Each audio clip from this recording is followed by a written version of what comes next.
Senin tarihin. Rahim Etenov, Türkmenistan'ın halk gazetesi, tarih ilimlerinin kandidatı. Eridhan hakta hakikat. 3-nji oý beriliş. Çäç, Döredjilik öňünçilik birleşigi Aşgabat şäheri 1992-nji ýyl. Bayram Züttüýew Eridhanyň ölümüň ýoň ýanyna aýdantýdy. Göni ýürekden atyň. Gaýdaýyn senariýaly. Ýöne ýüzüme degmän howslarym tanariýaly. Ýyl bilen ýyl tutdum. Orta oýdan okara. Degmändim. Degdirmändim nasar bilip okara. Anaýyny gutardy. Ey Hudaý, yalan ýaly. Şundan atyň görkezýe burukda alar ýaly. Eridhan kim bolupdyr? Eridhan kim bolupdyr? Gahrmanmy ýa-da görgülümi? Avanturistmi ýa-da aqbaly tersmi? Taryhy okuw kitaplary, sefer edebiyat, kinematograf, şu wagta senin on talaňsy, galtaman basmasy, milletçi gepin ýetgidi. Sowet häkimetiniň demek öz halkynyň ganym duşmany hökümine görkezip geldi. Şular ýaly meňzetmeler bilen häsiýetlendirilýän adamlar hemişe ideýa duşmanlarynyň hataryny görýärdi. Şeýle bir kanun sowal ýöskär.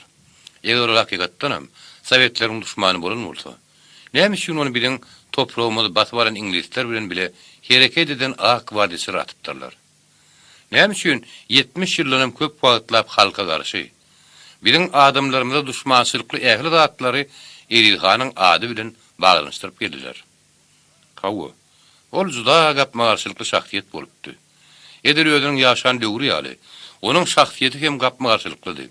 Şonuň üçin meňe diňe tanpy pozisiýadan şemeleşmek hem onu gyzyl ýa-da ak, ýaşyl ýa-da gara hadaplamak hakykatyn juda ýöntemleşdirilip bolardy. Ol ýoğuz döwrüň perdendidi. Onuň döwrüne diňe ýekizi zady.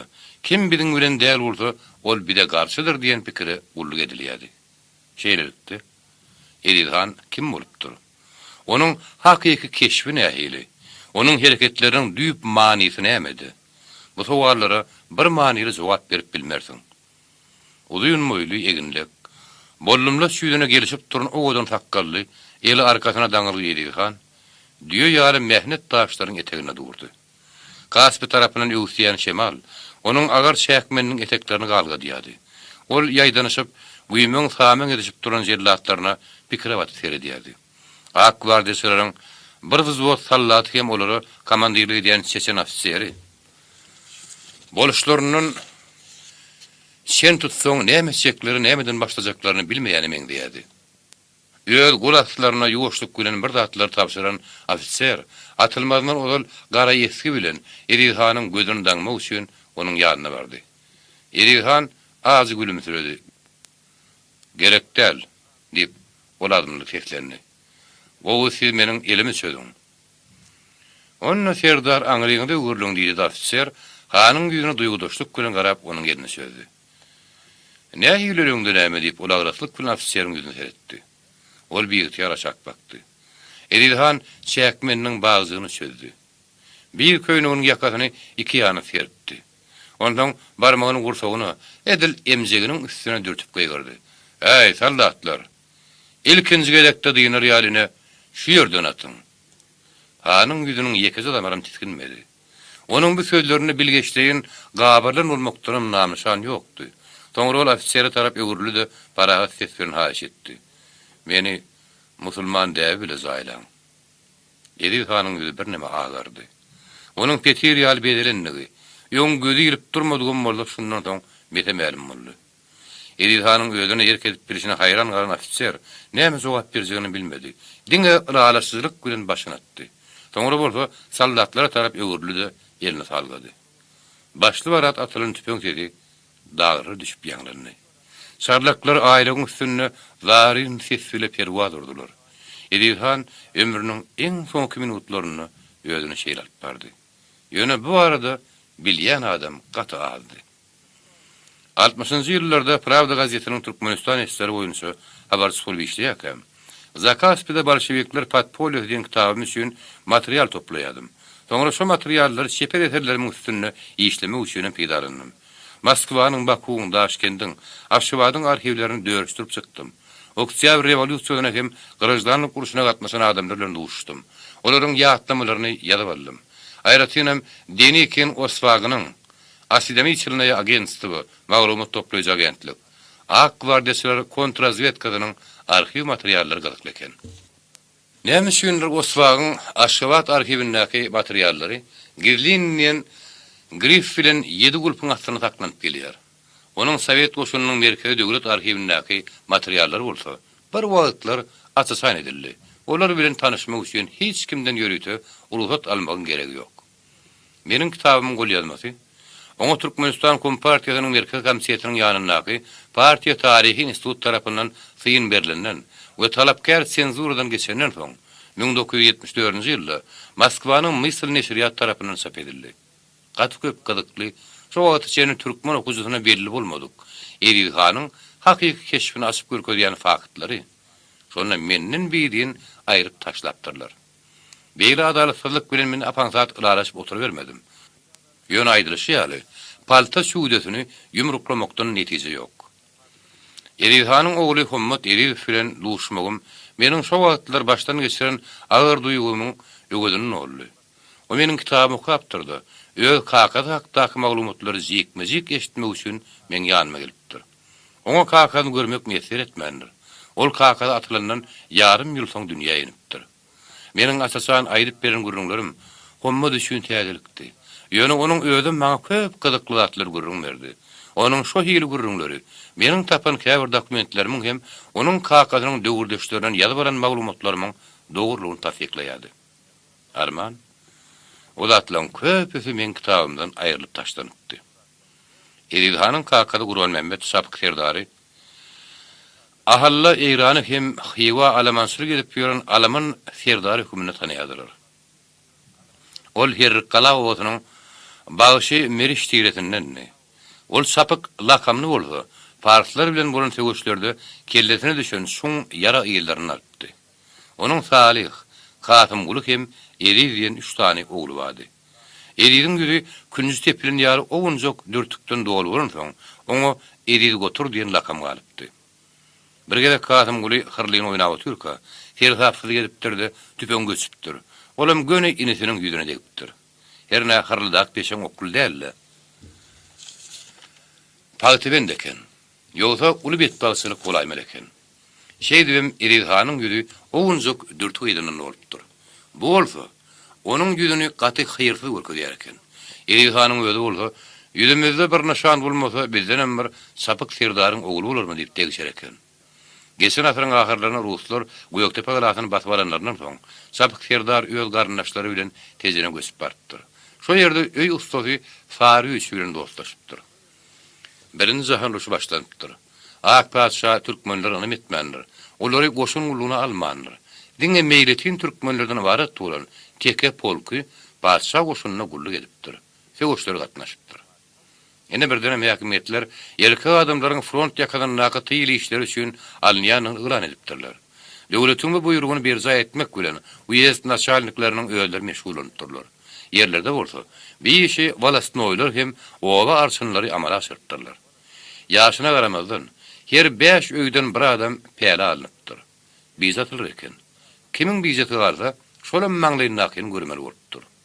Eril Han Ağalan owasyna gara bijanyň köplenç agyr maşgalary garyp gatarlaryň bagtyndan çykyp duranyny görüpdir. Görüp otursalar, bay hem barzymly adamlar pul waryny berip garyp gatarlary öz ýerlerine tutýar ekenler. Ýa-da weripli adamlara para peşkeş berip öz ogullardyr agyňlaryny päreden alyp galýar ekenler. Olaryň ýerine bolsa, ýene garyp gatarlary berýär eken. Tutuş tezen walostunyna ýagdaý şunuň ýaly eken. Kemsedilen adamlaryň arkasyny tutmak, hakykata berza etmek üçin Eril Han tezen şäherine Walos naşalnygy Muhammediň ýanyna bardyr. Ol ýöneköy owa Mira bilen gurruşalym gelmendir. Ol hatda bu sowada duran Eril Hany otur diýip mürahat etmendir. Bu zatlar sen işiň däl, Eril otur diýip Eril Hanyň sözlerini oňul gulagyma asmadyk Muhammed gödöklük bilen jogap beripdir. Paşanyň fermanyny dil getirmek abatlygyň üstüne elter öýtme. Gözüňi sebirdaşdyraryn. Soňra paýyş tögüpdir. Degnasyna degilen Edirhan walasyny oýun üstüne topulypdyr. Ýöne nökerler onuň elini arkadan togulapdyrlardy. Puta daňyp gynnany taşlapdyrlar. Diňe ýarym aýdan soň Edir Şapykowa azatlyga çykmak mesler bolupdyr. Şeýdibim, olaň arasyna düşmançylyk döräpdir. Zanymdan esmelem bolsa. Men oň bilen bir ýerde ýaşaşmarym. Men Muhammedi kezenden gümüni çeker ýerlerni Edir kasem edipdir. Ağalyň daýhanlary Edir Şapykowyň tarapyny tutupdyrlar. Päla alnanlaryň Russiýa urudylmagyny päsgel beripdirler. Jandarmlar topolon şem ýyly azyryan Edir gotury tutsa getmekçi bolanlaryna bolsa, adamlar öz serdaryň arkadan tutmak bilen şäklenmän, ýargylanymagy da başlapdyrlar. Şeýdibim degnasyna degilen halk Edir Şapykowy aýgytly göreşe galan atlylaryň serdar diýip ýylan etdirler. Edirhanyň ýigitleri şo wagda Valos naçalnygy Muhammedi ýetir atdyrlar. Ýöne ne hiller bir ýol bilen gaçmak hem tejenne girlenmek başardypdyr. Tejenne bolsa şo wagtlar gaty köp garyp gasarlar päla uratmagy taýýarlyk görülýär eken. Köp oglaryň ýylaty Edirhanyň atryadyna goşulypdyr. Kim piyada, kim öz atyna düýesine eşegine minip gelipdir. Walasnoy Muhammedi tutsa getmegem päla uradyljak adamlar boşadyp goýarmak üçin olar toplum bilen tejenne sotupdyrlar. Ýöne şo wagtda şeýle paşa soldatlarynyň şäherdäki garnizony godulan sonra gaýtul bermäge taýýar edipdir. Şäher çinowniklerdir, baý töreleri hem ýargılandyrdylar. Demir ýolunyň uğruna pulemyot bilen ýargılanan ýörüti buronlaryň parabol goýupdyrlar. Mardan soldatlaryň goşmasy güýjüniň gelerine garaşypdyrlar. Topolonçylar tejeniň etegini ýetýän şäher köp adamlaryň gylaw gaçypdyr. Munyň üstüne de olaryň öňünden tiri taýpa aksaklarynyň, owa arçynlarynyň, atla birle adamlaryň bir giden gökýeli çykypdyr. Goýlaryň etmezlik, gan dökmezlik barada töwürläýipdirler. Iň gowy ak paşanyň rehimdarlygyna bil baglamagy, päla alnyşygy ýatyrmagy onuň haýyş etmegi maslahat beripdir. Wekiller goýlaryňçylary bary bir tejeni alyp bilmersiňiz. Haýdy men Aşgabatdan hem mardan paşa goşunlar dökülýär diýipdirler. Şeýdibim, öz akymlaryň goýlaryňy baş götüren daýhanlar ýydat edipdirler. Tejennäki işçiler hem olaryň tarapyny tutmandyrlar. Şondan soň şäherde we owalarda adamlar köpçüliklerini tutsa etmek başlandypdyr. Edirhana wepaly adamlaryň kiçik topary onuň bilen bile tejen derýasynyň aýagyna tokoýlary, jeňellere siňip gidipdir. Olaryň ýerinde jera berji atryat iýeripdirler. Gaçyp barýan fitnesçiler kowguslar bilen açypdyrlar. Ýöne güýçleriň tapawudy gatyl eken. Edirhan kowgusularyň ünsüni esas topardan çekmek bilen 5 tane atlyň ýanyna eýrana geçmegi ýüregine dükdir. Bir ýerde Edirhan Edirhanyny galypdyr. Eger türkmen daýhanlaryň goýdularyny galdyran uly baýlar günälerini boyun alyp, baş eýip gelenem her hili kemsidilmelere sydap günälerini geçilmegini gadanan bolsalar, Edirhan kolonizatorlaryň öňüne baş eýmendir. Edirhan hakda onuň döwürdeşi Garaşhan ogly Yomutskiň bellikleri ünfermäge laýykdyr. Nikolay Nikolaýevич Yomutski paşa gullugynyň patpolkovnigi, kontrrevoliusiýon pitneden odal, Yomutsk tarapyndan ýolbaşçylyk edilýän Krasnovodsk uyezdiniň musulman deputatlar soweti, Sovet häkimiýeti bilen hyzmatdaşlyk taklapdyr. Türkistan gubernatorynyň öň kömekçisi, Sovet häkimiýeti berkira edilenden soň, Ak gwardiýa ofisiýerleriň ingilisler tarapyndan döredilen, dil duşujykly Türkistan harby gurumy diýilýän ýolbaşçylyk eden Junkovskiň bolşevikleriň arasyna, türkmen taýpalaryň arasyna awrydan gaçypdyr. Diňe özüniň köp sanly garyndaşlary daýanypdyr. Bolşevikler döwründe komissar bolupdyr. Krasnovodsk Stach komiteti onu ziyanlı adam hükümünü çeyreken adatyna sürgün edipdir. 1913-nji ýylda hem general gubernator tarapyndan bir ýyl möhlet bilen ülkäniň şäherlerini daşaryk sürgün edilipdir. Oktyabr rewolýusiýasyndan soň ol uzak ýyllar boýy Moskwadaky respublika üçin türkmen intelligensiýasynyň ilkinji milli kadrlaryny taýýarlayan halk magarifine ýolbaşçylyk etipdir.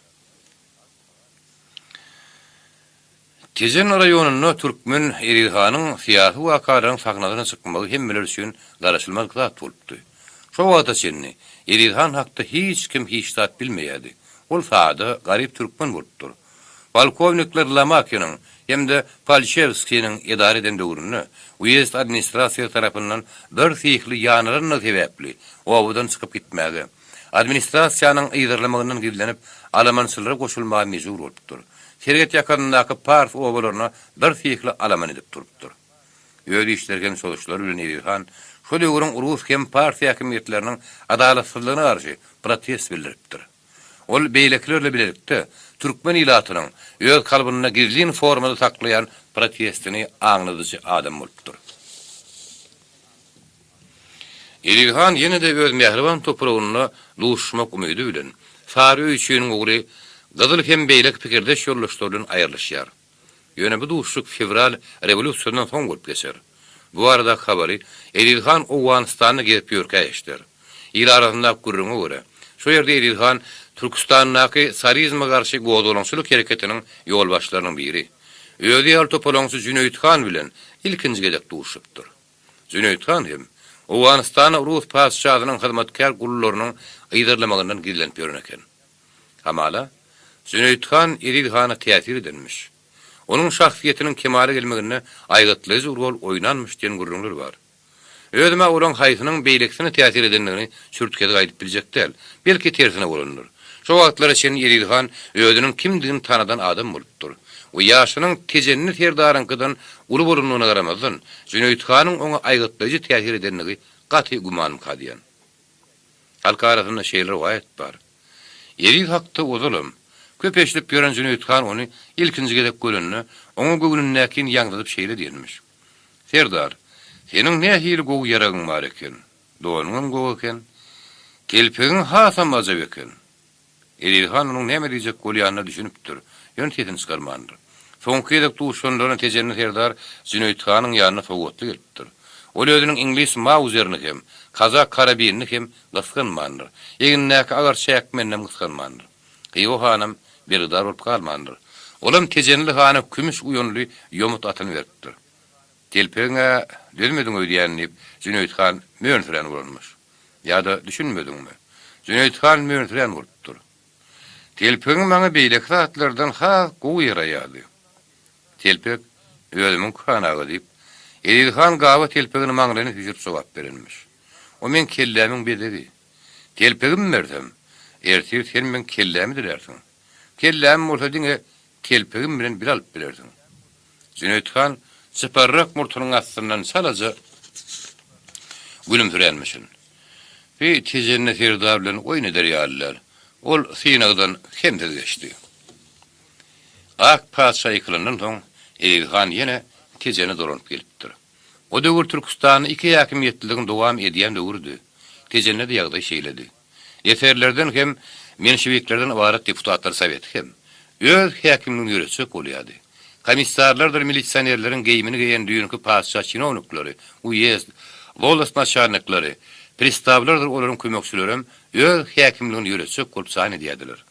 Mollady köp bolsa tokludy haram öler diýen ýaly. Daýhandyran bir topar hojaýyny elgaramy bolup tutupdyr. Öz ýerlerini tatyp, lümpen proletarlaryň hataryna goşulypdyrlar. Onuň sözüne şo ýol ekinem bitmänni. Ülke galawoplukdy. Talaňçylyk, ogurluk artypdy. Ýaşytlar baý diýmän, garyp diýmän, ýöňünden çykan öýlerini kursa urýardylar. Bazı adyny talap, malym füýräp gidýärdiler. 1969-njy ýylyň baharyny Murgap raýonunyň kolhozlarynyň birinden Gyzyl Han gözläp tapanym ýadyma düşýär. 80 ýeten gojadygyna garamazdan o şo wagtlarym daýawdy, ýanaklary gyzyl ösüp durdy, gollary berdaşlady. Ol şol sapyk Serdaryň goňuşdy hem dosty Fary üçiniň ogly Gyzyldy. Edilhana ýürek bilen berilen gyzylagy, garajdaryny kuruş döwründe onuň söwüşçän kömekçisi bolupdy. Edilhan öldürilenden soň bolsa, Sowet hakimiýetiniň tarapyna geçen gezen atryadyna komandirlik edipdi.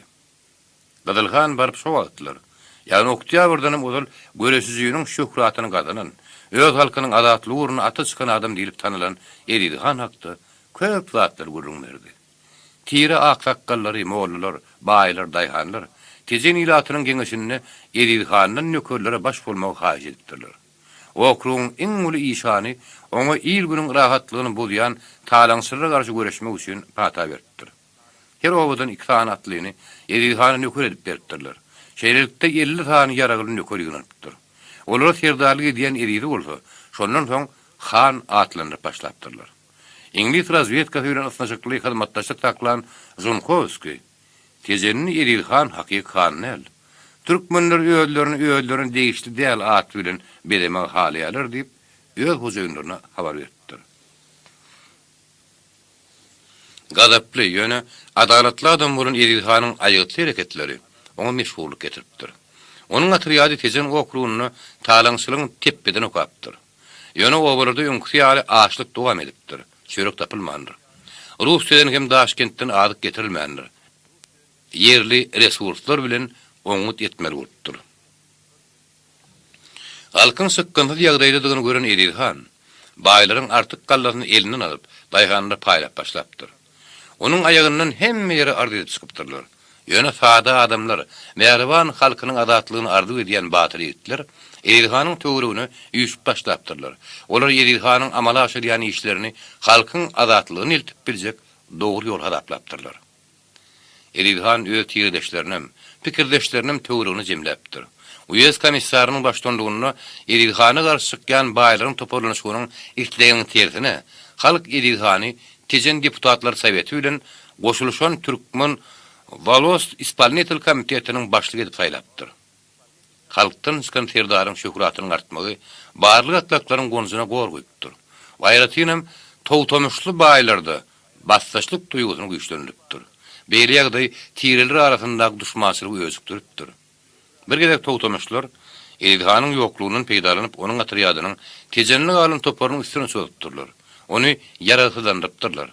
Hatda onuň bir jigidini öldüripdirler. Basyp alan yaralaryny orta hiwaýy beripdirler. Ol tüpeňler şo wagtlar Türkmenistanyň demir gadygyna güýç toplap uran Jüneýdhany tatmagy niýetlerini borly. Edilhan hiwa yara galyp giden kergeniň aýyryndan kowy gidipdir. Hiwa baryndan soň onuň aýyryndan emetipdir. Yaralary gaýtaryp alypdyr. O wagtlar yara gyzyla barabar eken. Towtamyşlaryň bu düşmançylyk hereketini aýratynam nökörniň öldürilmegini Edilhan geçerdim edip bilmändir. Mejbur ýagdaýda hiwa gitmegi Edilhany ýene-de Jüneýdhan bilen duşdurypdyr. O wagtlar Jüneýdhanyň ady wadaty Türkistana dogran eken. Ol diňe Rus sarizminiň kolonizatorçylyk fiýadatyny däl, wagtlaryň hökümetiň hem onuň dikmeleriniň hem garşyna barlyjykly göreş alyp barýar eken. Şo wagtlar Jüneýdhan hakykat ýüzünde hiwa häkimligi edýär eken. Ol daşyna ýaragly adamlardan ibaret ul atryat toplapdyr. Ol atryadın ödenini düzýänem Jüneýdhanyň öz garyndaşlary hem tiredeşleri eken. Şeýdip ol goňşy uly tireleri hem halklara öz hökmüni ýöredipdir. Hatda Buhara emirem onu äfirmezçilik edip bilmändir. Edilhan öýüne gaýdyp gelenden soň öz ýakyn adamlaryna gören eşden zatlaryny aýdyp berilmiş. Ol Jüneýdhanyň adalatsyzlygyndan göwnüniň geçendigini ma'lum edilmiş. Çünki onuň öz tiredeşlerine gol ýapyp, goňşy Sowdur, Garadaşly, Yemreli, uşak taýpalaryny pes tutuşyny haly manmış diýip gurrun edýärler. Edilhanyň ak kuş bolan onu göğe geçip biljek däl ýöne bu dogry bolaýanynda Edilhanyň şeýle sagdyn garaýşy hem onuň özüniň käbirdatlardy. Jüneýdhany meňdemegine päfil bermendir.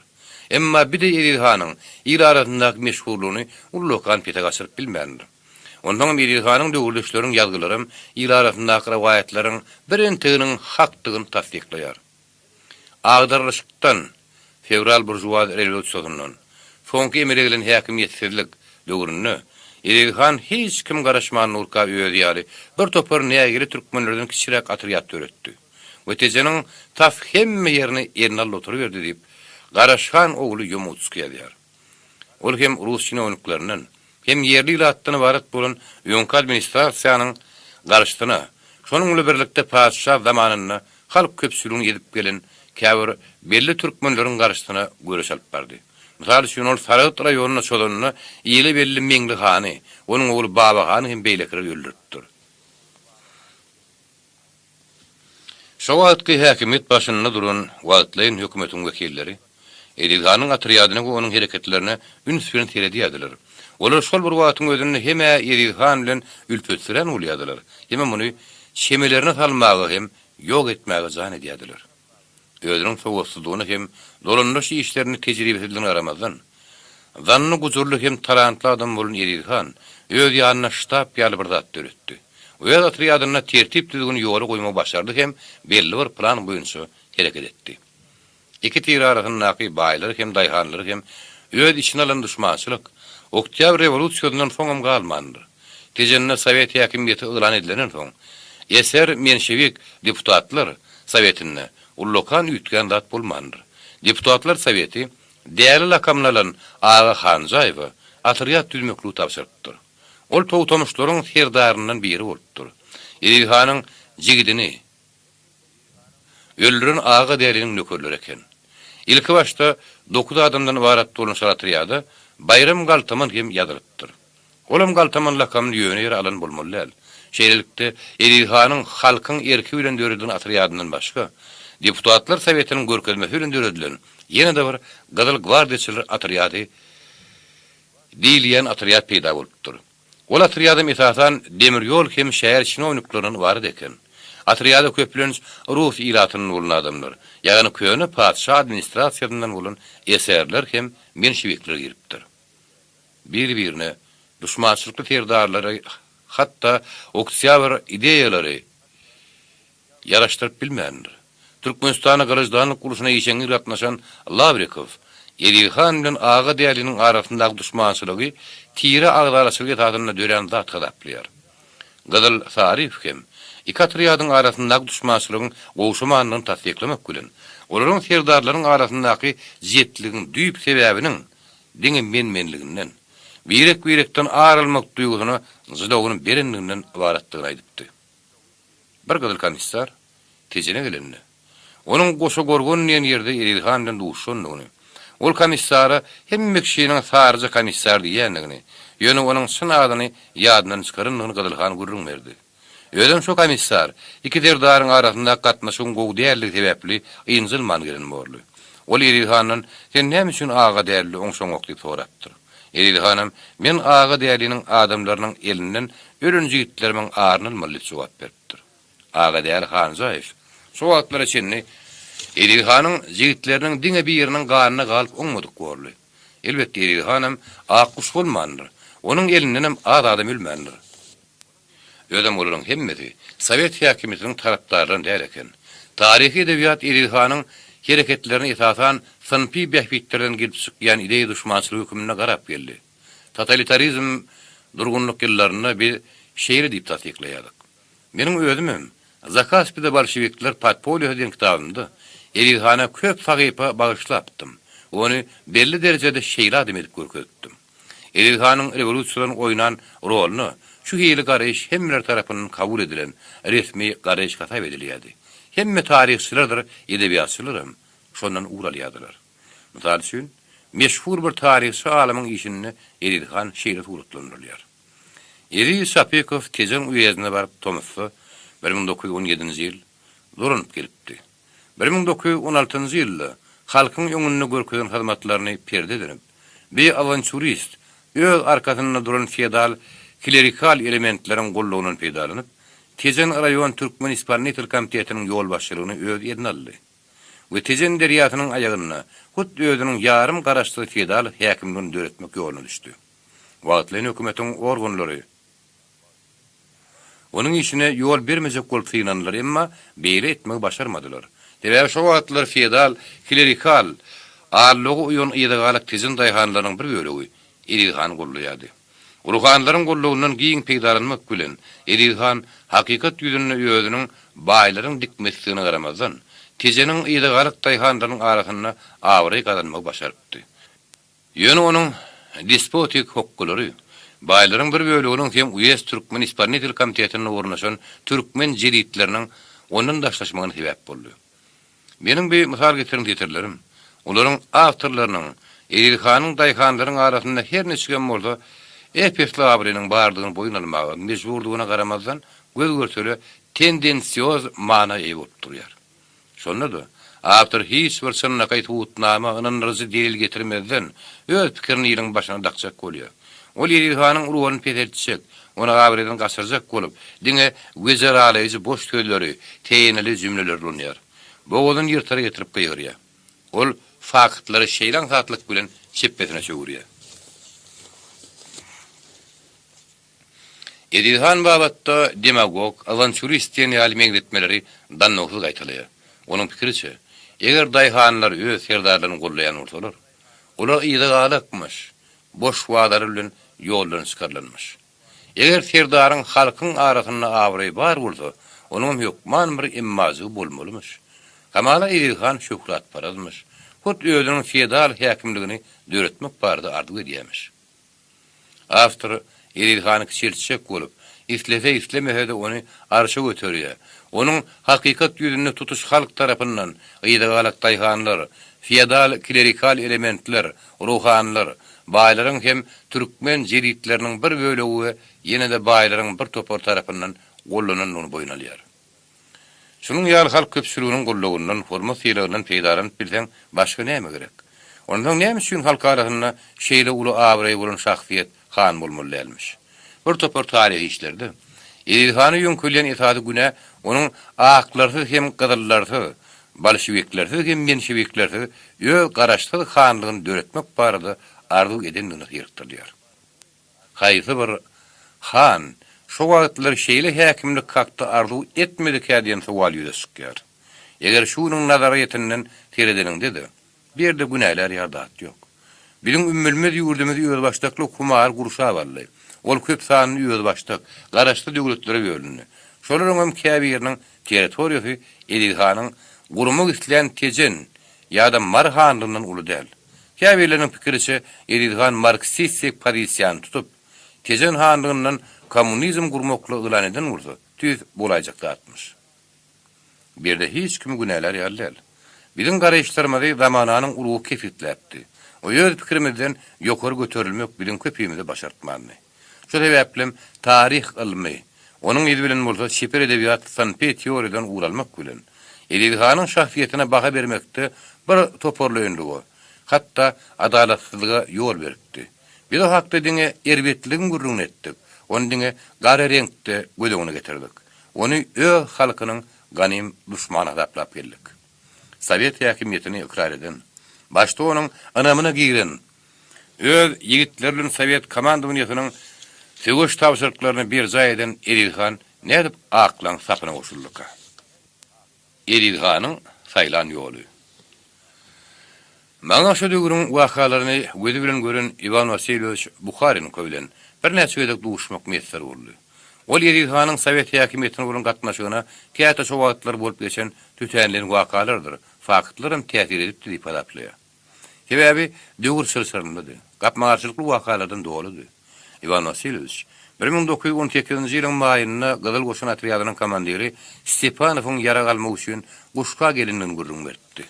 Oňa tejene de gitmek, Ilhanyň gürleşip görmek, onuň näme hilmeýiliniň bardygyny bilmek we ýagdaýa görä şäherli görmek tapşyrylykdyr. Gyzyl hanyň Ilhanyň ýanyna gelipdi diýen farjy komissarynyň şol Stepanow bolmagy ehtimal. Ilhanyň ilata galla paýlanyny eşitip, komissaryn ýupdyr. Açlyk ýyllaryny halka çörek paýlamaklygyň näme hakda gurrunda oturmagyň hajaty ýok. Her bir han, her bir feodal bir adam käçilik görkezip bilmez. Stepanow Ilhanyň atriadyny ýaralandyrypdyr. Wejitleriň uly toparyny ýanyna alyp, Daşkentde ulapdyr. Bir ýerde Ilhanyň hereketläriniň Sovet häkimiýetine garşy därdip ikrar edilenleri ýaşar. Tejen atriadynyň bir bölegini Daşkentde Türkistan hökümetine garul edip galdyrypdyrlar. Beýleki bölegini bolsa, Dutuwyň Ak gwardiýasy goşunlary bilen görüşmek üçin front urudypdyr. Frontda Stepanowyň atriady Jlobin atriady bilen duşupdyr. Batriat Jlobin şäherini öldürdi. Oli denetleri bilen, beýsak düzgün tertipsizligi bilen, aşa revolýsionerligi bilen tapawutlandyr. 1918-nji ýylyň sentýabrynda KK-nyň etegini atriadyň komandiri Rosenberg wepat bolandan soň, onuň eskerler gutornukly bodurypdyr we täzeden formirlemek üçin frontyň öň ataryndan tyry çağırlypdyr. Stepanowyň atriady bilen Jlobin atriadynyň duşugy has takygy, çaknyşygy trag tamamlandyr. Munyň bir sebäbi bar eken. Barıp 1917-nji ýylda Bakhowda Jlobinler Rus goşunlarynyň ýokary baş komandaşy bitnesi general Kornilowy tutsa etmek bolupdyrlar. Ýöne ýokary baş komandaşynyň stavkasyna garulçylyk edýän TK atly polky muňa ýol bermändir. Ýa-ni Jlobinler daş keşfi Kornilowy goran ýigitleri meňdeş nökerleri görüp Stepanowdan olary ýaratylandyrmagy talap edipdir. Stepanow bu talaby ýerine ýetirmändir we öldürilipdir. Jlobinler onuň tutuş atriadyny ýaratylandyrdylar. Şol sanna türkmen jigitleriniň hem yaralaryny ellerine atdylar. Yaratılanlaran ejigitler Edilhan'ın üstüne sapari vertdiler. 1918-nji ýylyň 13-nji ýulyna şu sene üns berin. 1918-nji ýylyň 13-nji ýulyna Türkistan Merkezi İspanya Dil Komiteti Jlobinleriň hereketini pitneçilik diýip ikrar edipdir. Ýöne olaryň şeýle hereket etmegine hamala Stepanowyň atryady yaratylandyrmak barada teklibi ýerine ýetirmeýänlik sebäp bolupdyr diýen bahana bilen Türkistan hökümetine garowçylyk edýän türkmen atryadını hem yaratylandyrmada ýyňzalmandyr. Ana şonuň üçin yaratylandyrılan jigitler Edilhana sapar ýollatdylar. Şo wagtlar 1918-nji ýylyň 11-nji 12-nji ýulyna ştenäde üns berin. Aşgabatda hem Gydlarbatda kontribüsiýon pitne tutuşupdyr. Bu Sovet häkimeti ýykylypdyr. Ondan komissarlarda ynamsızlyk kim şuýhu döreden pitne türkmen jigitleriniň Türkistan hökümetiniň gullugyny bolup bolmadygyny hem akbaryny söylenmeli. 1918-nji ýylyň 16-njy ýulyna milli hanlar töreler bilmegine gurultay çağırtdylar. Ora Serdar bilen Ýöwelbaýew Edilhanyň menmenlik damaryny gyzyklap, oňa pitneçileriň atryadına goşulmagy teklip edipdir. Eger şeýtseň, sen hemme kişi garyplarym, baýlarym, aristokratlar han diýip ikrar eder diýipdir. Ora Serdar oğlu Tanemil maşgaladan çykan. Peterburgda Nikolay Fatly goşuny şiirişlerden torupdyr. Oktýabrdan soň Türkistanyň RSVSR hökümet tarapyndan elan edilen autonomiýasy hakdaky meselelerini çöden Oblast Musulman Hereketiniň komitetiniň başlygy 1918-nji ýylyň fevralyna bir komitet dargadylanan soň Beherden raýonuny gizlenip ketipdir. Pitneden soň Ak Gwardiýasy milletçilikli güýçleriň komandaşydy. Feýtmurat Ýöwelbaýew garip maşgaladan çykan ýütgeşik okuýpullygy üçin Türkistan general gubernator tarapyndan kadet korpusyna okuy berilipdir. Zunkovskiň bu adamlara beren häsiýetnamady gazaklydyr. Ora Serdar düýbünden mezhepsi mekir. Ýöwelbaýew diňe Enver Paşanyň şöhratyny gazanmak arzuwy edýär. Beýle bir tanymyl maşgaladan däl ýöne gaty guzurly. Serdaryň üstünden hereket edýär. Iňňem gyzmak hem diliniň ýetsel. Sovet häkimetiniň garşysyna çykýan atly atryady döretmek üçin komitetden Türkistan harby guramasyndan 2 milyon manat pul aldyr. Özüni Sovet häkimeti bilen birleşdirýän ýalňy eriş bolan Gyzyl komandir Stepanow hem ýitiren Edilhan öz ýigitleriniň yaratylandyrylanlygyny eşdip, özüne haýy tarapdan hup aban ýanyna akyl ýetirjek bolup, uzak wagtlap ejirli oýlar başlaryň geçiripdir. Birleri dille dostlugyny andyryp, işlerini dönüklik edýärler. Başga birler bolsa, oňa han bolma wada berýärler. Onu hemme kişiniň, din garyplardyr baýlaryň däl, Aşgabatyň täze pitneçil hökümetiniň akrar etýän tasdiklýarlar. Ödem ol hökümet Edilhanyň jigitlerini yaratylandyrmak bilen onu äskirmezlik eden adamlara garşy uruşup ýör. Elbiden hem siýasatdan hem sowatly Edilhan Buharin konuň pikirine görä bu bolýan zatlary akyr ýetirip bilmändir, uğruna ýetiripdir. Oňa ora Serdaryň teklibini kabul etmekden we atryady bilen birlikde eýem aklaryň eline geçen mara gelmekden başga şäher galmandyr. Şeýdip bir giden dürli ýagdaýlar. Gäte boldy iki tarapyň hem oýlanşyk hereket etmegi Edilhan bilen Sovet häkimetiniň öz ara gatnaşygyna uly täsir edipdir. Edilhan halk häkimetinden barha arana çypdyr. Şeksiz zehinli, merdany hem buýsanyşly Edilhan özüniň düýünki ak gürek kömek berip ýören. Olaryň pozisiýasynyň berkemegine ýardym eden adamlaryna protest bildirip, Ak Gwardiýasynyň hataryna geçýär oturup berýär. Ýöne Edilhan ähtimal ýöne işleginiň terhine şeýle ýol saýlap almak bilen täze gojaýynlaryna yaranjak bolup asla pikirim etmendir. Barikadanyň aňry ýüzünde ol Edilhanyna garpdyr. Öz başda kereket edipdir. Öz diýen edipdir. Hiç kime boyun syýnmandyr. Hemişe bu hemme zat barada öz ynanyny ýeripdir. Tarih boýunça okuw kitaplarynyň ma'lum boluşy ýaly. Edilhan aklaryň lagerine öz ýany bilen 1000 sany nöker getiripdir. Şolaryň hem ýar atly jigit eken. Edilhanyň elinden ölen ağa däli Hanzaýew bilen Bayram Gultamanyň Gyzyl Gwardiýa atryadyna bolsa bar ýogy 50 ýeter ýetmek adam bar eken. Olaryň hem köp fiýa gaçyp gidipdir ýa-da Edilhanyň tarapyna geçipdir. Bir näme anglady? Bir tejen ilatynyň Edilhan öz Serdar hökümini ikrar edenligini, Onun üçün öýlerin oda soğurmaly bolsa-da taýýar bolunmaly. Edilhan Ak Gwardiýasynyň atarına ikirjiňlenmezden apaň saat geçip oturuvermendir. Ola Serdar ya ha biziň bile bol. Ya da bolşewikleriň ýanyna gitdik. Onun ýanyna ultimatum goýanna Edilhan oňa. Men padşah däl. Adamlarla maslahatlaşyp gören soň aýdaryn diýip jogap beripdir. Ak saqqallaryň maslahatyna ýaşulylar, mollalar baýlar. Oňa haýal etmän Ak Gwardiýasynyň tarapyna geçmegi maslahat beripdirler. Ola adamlar diňe siýasy klimaty täsir etirmek bilen şäklenmändirler. Adamlaryň meýil matlaplaryna da ul täsir etiripdirler. Olar öz geňeşiniň dogurdugyny isaplandyrmak üçin Edilhanyň nökerleriniň yaramaz yaralananyny aýdypdyrlar. Ola Serdaryň topy, pulemyoty köp goşunma aýdypdyrlar. Eň esasy zat bolsa, bolşewikler sana köp gedek dönüklik etdiler. Olaryň türkmen bilen dinem başga diýipdirler.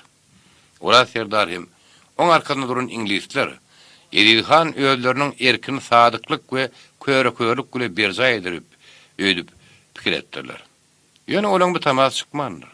Kaman düşünüňem, täzüren aşwat hökümetiniň buyruklardyr görkezmelerini ol ýaga redetdir ýa-da ýerine ýetirmendir.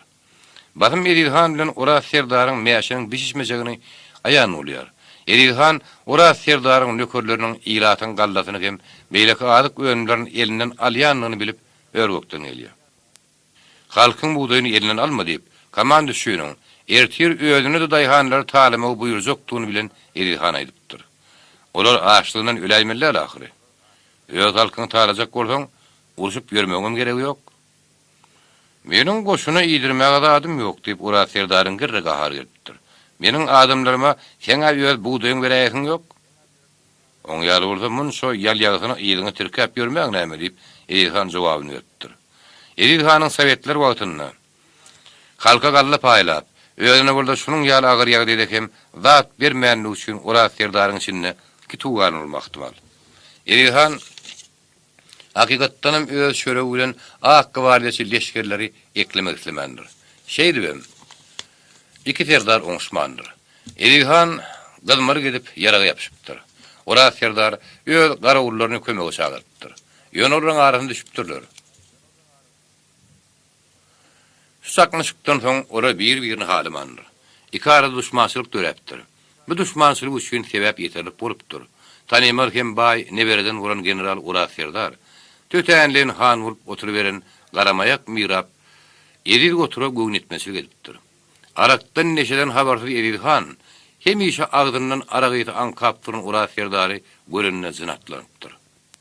Ýaşy bir çene baran general Fumok özüniň halamaly bilenem Sıpayi hem päki Edilhanna ýigren störedipdir. Bir kelte oýly ýetliganly generalyň biline akylyjy hemişe ýere degjek görüp ýürünýär eken. İki goşun kellesi bir gadyna gaýnamaz diýip ýöne aýtmandylar. Äli goşunyň komandaşy bolan Ora Serdar Edilhanyň leppek diýip durmagyny isläpdir. Ony gowşgunlukda aýplapdyr.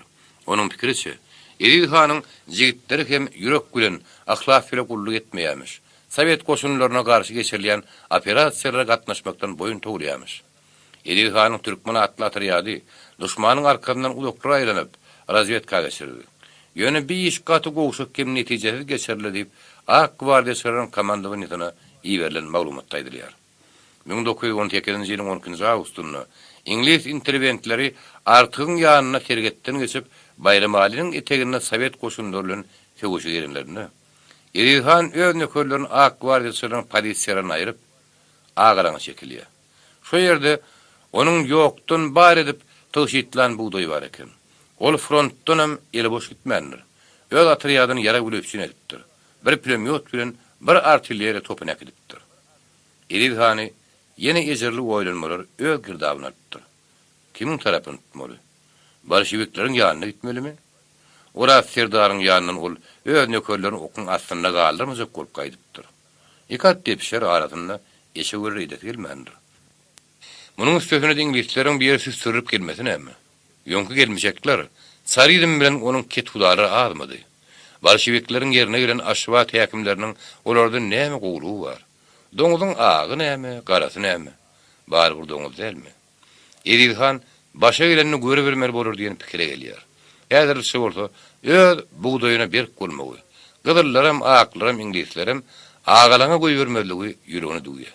Edilhanın hem hareketleri onun şu wagtlar hiç bir tarafa da anam etmägini tasdiklaýar.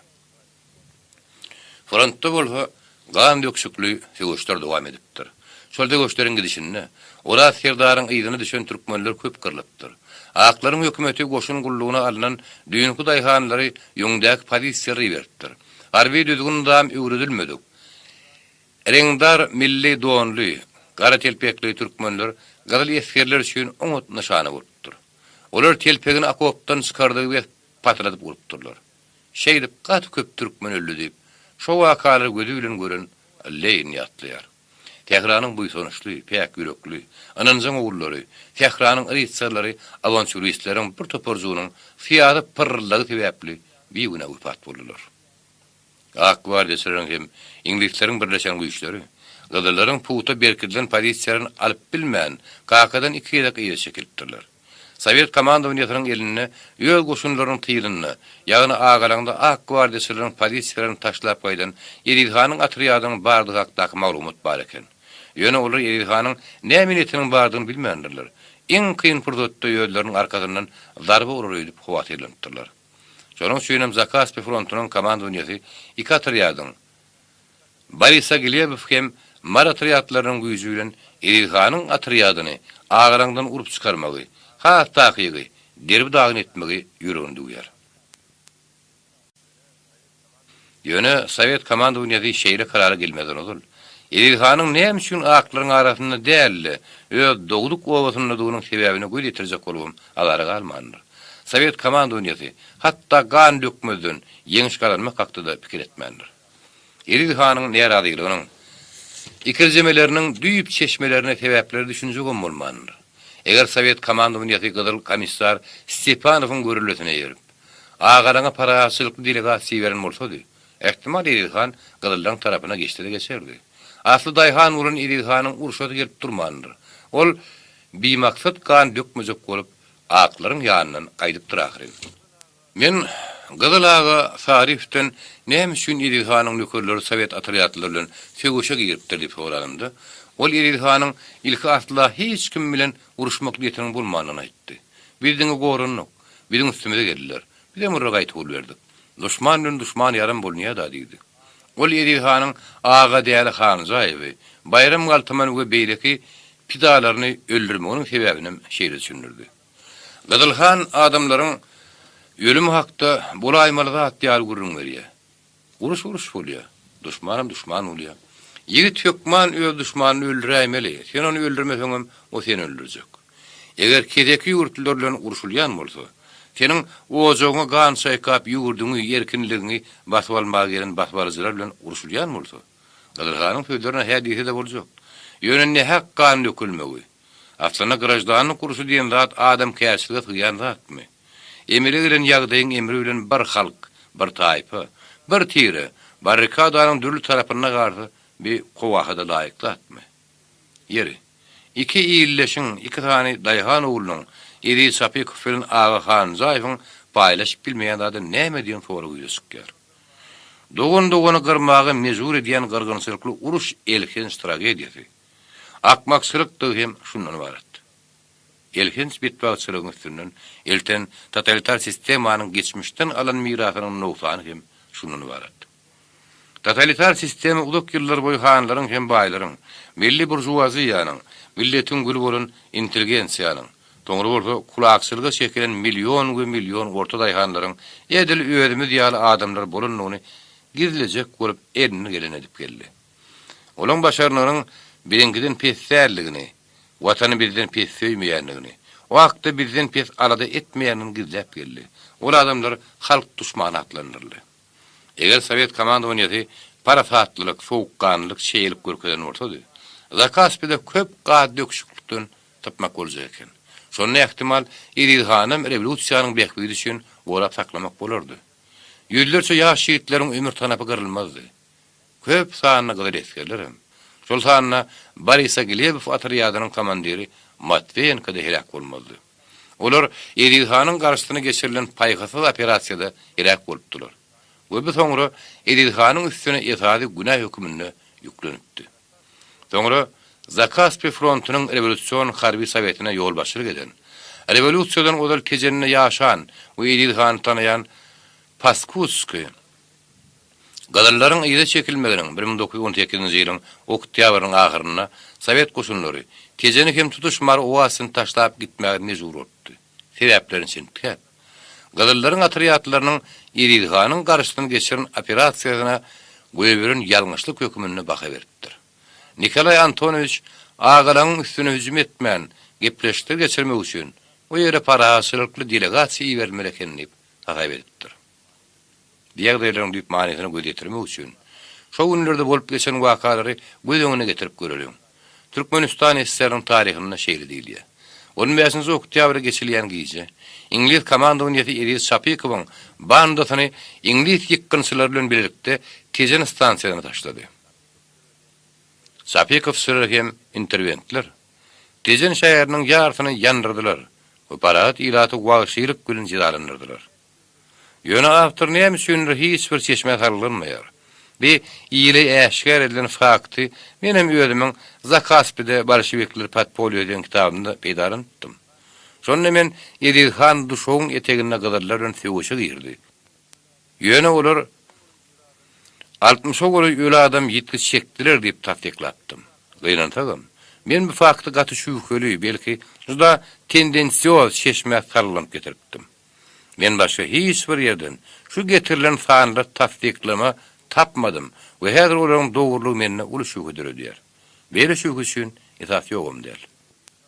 Hakikat ýüzüne Edilhan şo wagt gadallar bilen söwüşe girip biljek däl diýip şo wagtyň özünde Zakaspi frontunyň hem harby fiýaty bölümiň ýolbaşlaryň hem razvedka gullugynyň geripeden ýerine ýetiren Bukharin haýatly edýär. Şo günler Edil Şapikow Sowet goşunlarynyň garşysyna hiç şeýle iş görmändir. Munyň üstüne de İngiliz hem Ak Gwardiýasylar komandowaty 14-nji oktýabrdaky uly hüjüm ediş operasiýasyna Şapikow hem çekmäge ýarandy diýip Ivan Vasilýewiç dowam edýär. İngiliz komandowaty Duşo stansiýasynyň ýanyna hüjüme geçme uýrugyny tutdy. O şo bir wagtyň özünde Edil Şapikowyň gatnaşmagyna Tejen şäheriniň eýlemi üçin öz atryadyny berdi. Edilhan İngilisleriň tawşyrygy bilen Göksür hem Tejen stansiýasynyň aralygyna demir ýol bolmaly. Şeýdem garman tagatda Tejenle hem duşokda ýerleşen Sowet atryatlarynyň hereketini dank taşlamaly. Interventleriň demir ýoluny bozmak barada tawşyrygyny Edilhan ýerine ýetirmedi. Bir de iki polkuň güýji bilen duşmany duşokdan urup çykarmaga mümkinçilik berdi. Duşman uly ýetgiler çekdi. 1918-nji ýylyň ýylynyň aýaklaryna Yeni Sowet goşunlary ýyly çekilip başlamanka aklaryň aşwatdaky bitnesiniň ýysyry öň ofisier Allaýarow öz nökerleri bilen Sowet häkimetiniň duşmanlarynyň tarapyna geçipdi. Allaýarow Laşkendiň harby halk komissary soňra İngiliz agenti bolup çykan Osipowyň namynyň peýdalanýardy. Ol Osipowdan Ak Gwardiýasy bilen görüşmek üçin Walşy diwiziony 4 adamdan barat döretmäge 250 000 manat pul alypdyr. Ýerişiniň Allaýar Tatady bilen meşhurlygyna garamazdan özüni Allaýar Han diýip ýylan edipdir. Gabawy düşen guşu garnizonuna garşy harby operasiýalary gatnaşypdyr. Şonuň ýaly Tejeniň taýlanmagyna işeňi gatnaşypdyr. 1918-nji ýylyň 14-nji oktýabryndan 15-nji oktýabryna geçilýän gize Tejeniň üstüne çodulmagynyň, şäheriň taýlanmagynyň, onuň bir topar ilatynyň öldürilmeginiň, dermanhananyň otlanmagynyň, Edilhanyň atryadynyň üstüne ýönkölünýän hem gepin gerdişine aýdyp geçmegi gerek. Hakykatda bolsa, bu taýlançylyk wagşylyk Allaýar tatyň wagşy diwiziony, Ak Gwardiýasylar, interventler, odutanam türkmen geyimi geýdirilen sypaýlar tarapyndan edilipdir. Bukharenko dermanhananyň eýesi Barasyň İngiliz interventler tarapyndan Türkmenistana ýetirilen ýetkin kezitlemek barada komissiýanyň adyny ýadan ardasyna hem onuň bilen eden ýüzbeýil gurruny salglanmak bilen Tejeni otlanlaryň hem onuň ilatyny gyranlaryň Ak Gwardiýasylar hem İngilizlerden tasdikleýär. Beý wagşyçylykly eden ettiligi Baras hut öýgödüle görüpdir. Ýöne ot ýanman tüste çykmaz diýipdirler. Şemine gelen zady saptırıp goýberse, Edilhanyň Edilhan bolmady bolýar. Ähtimal ata-babalaryna çeken alamançylyk damary golgun bolmaly. Her näme burada şo tragik gize Edilhanyň nökerleri eýem taýlana salynan şähere barypdyrlar. Dermanhanasynyň maşgaladyny hem Paskutski'nin uyularyny ağalaňa alyp gidipdirler. Garawsuz naşarly alyp gitmek Edilhana näme gerek bolduka? Gerek hökmüne gitdimka? Ya dolar öz nökerlerinden halat etmek üçin gitdimka? Görnükli Sovet işgäri Paskutski'nin Edilhanyň adalatly päkgüň adam hökmüne tanayan adamynyň uyularynyň ýetir ýakdilmeginiň taryh henide şennem girdiň tyrlaryny alýar. Iň esasy ýetir ýakdilin uyulary hut Edilhanyň öz howunlary gedipdir. Olara hiç tat degilmendir. Hiç kim olary agyrtmandyr. Olar amansa öýlerini dolup gelipdirler. Dermanhana çady hiç tat edilmendir. Şu ýerde Edilhan gürrüňlerde birin tek işlerde görkezilişi ýaly ýoguz. Biri hem adam hökmüne dälle, başgarak şekilde gödüňe gelmeýärmi? Demek halk tarapyndan ikrar edilen tejin hökümdary iň bir ýoguz zamanada da arkasyda arka durmak. Biçare adamlar duýguluşly etmek duýgusyny ýitirmändirken. Muňa tüz türkmen häsiýeti diýerler. Edilhan tejen häkimi.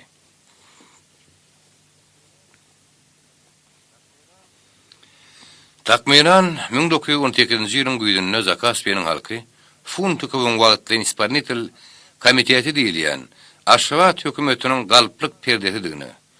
Burjuwaziýanyň hem ak gwardiýa ofisiýerleriň şol perde bukulyp bet niýetleri amala aşyryp ýörenliklerini gödýetirýär. Soňlar ma'lum boluşyna görä, Aşgabat hökümetiniň arkasynda Çernesotençi Türkistan harby guramagy durýar eken. Ol gurmany bolsa İngiliz razvedka gurlugy zomartlyk bilen eklepdir. Adamlar wagtly ispalkomyň dargydyrynyny hem tutsuk edilenligi, harby diktaturanyň berkirar edilenligi barada asasan gurulýardylar. İlk wagtlara demokratiýa hakdy, aýrary şahsiýetlersiz Sovet häkimiýeti hakda boğulan sığdygyndan gyýgyran reaksionerler, burjuwa partiýalaryň liderleri hem ýöllerinden perdeni sypyrtdylar. Doranyzy toparlar. İngiliz komandowyny, aklaryň ştaby, grajdan häkimiýetleri, milli ket hudalaryň liderleri banka salynan möýremeň diýdiler. Daşynyň göreýme hemme zat alla näme ýalydy. Ak gwardiýaçylar hökümeti İngilizler goruşury atlanýardy. Denikin ora serdary general geçiripdi. Ýeňfikşi general bolsa bardady unutup İngiliz interventleriň başçyny Mallesonyň albaýyna ümürnýärdi. Ýakasy bir razvedkaça Buhara emiriniň adyndan birinji derejeli Buhara ýyllary ordenini getirip berdi. Hakykatda olaryň bary 200'lik edýärdi. Bir-birine zanyny ynanokdy. İngilizler Türkmenistany 25 ýyllap okupýerlemäge razylyk aljak bolup, ýerlerini eline edýärdiler. Milli ket hudalaryň goltugyna garpy gysdyrýardylar. Olary wagtlyň ispalkomy hem ak gwardiýa ofisiýerleri garşy özükdirýärdiler. Şo bir wagtyň özünde de iki tarapy da öýelleriniň dostlugyny hem ak yürekgürlüğüne ynandyrmaga zan edýärdiler. Azerbaýjanyň polkovnik Bişerahowyň ak kazak goşunlary Aşgabat hökümetine kömege geljek bolanyny, İngilizler olary Krasnovodskiň üstüne goýbermendiler. Bu ýerde tasyl çaknaşyk bolupdy. Ana şonu Aşgabat hökümetiniň ministri Zimin ýene bir gezek okupantlaryň erehimdarlygyny tedi bar bolup, Mallesonyň gödekliginden deýrenipdi. Zakaspiýde täze hojaýynlaryň İngilizleriň peýda bolmagy hyzywlary hasda tutaşdyrdy, hilegärlik dününi has berkçigdi. Burjuwa liderleri okupantlar bilen ak gwardiýaçylaryň arasyna iki ýany urunýardylar. Bir interventler bilen gepleşikler geçirýärdiler. Bir ak gwardiýaçylar bilen olar Zakaspiýany Denikiniň meýletiniň goşunynyň komandowynyň Wesibiriň ýokary hökümdarynyň kalçagyň territoriýa diýip ikrar etmek barady ak taýýarlapdylar. Ýöne munyň özi milli ket hudarlar tiri taýpa derdarlarynyň, hanlaryň, baýlaryň gizliň maslagatyny geçirmäge sähelçijigen päsili bermänni.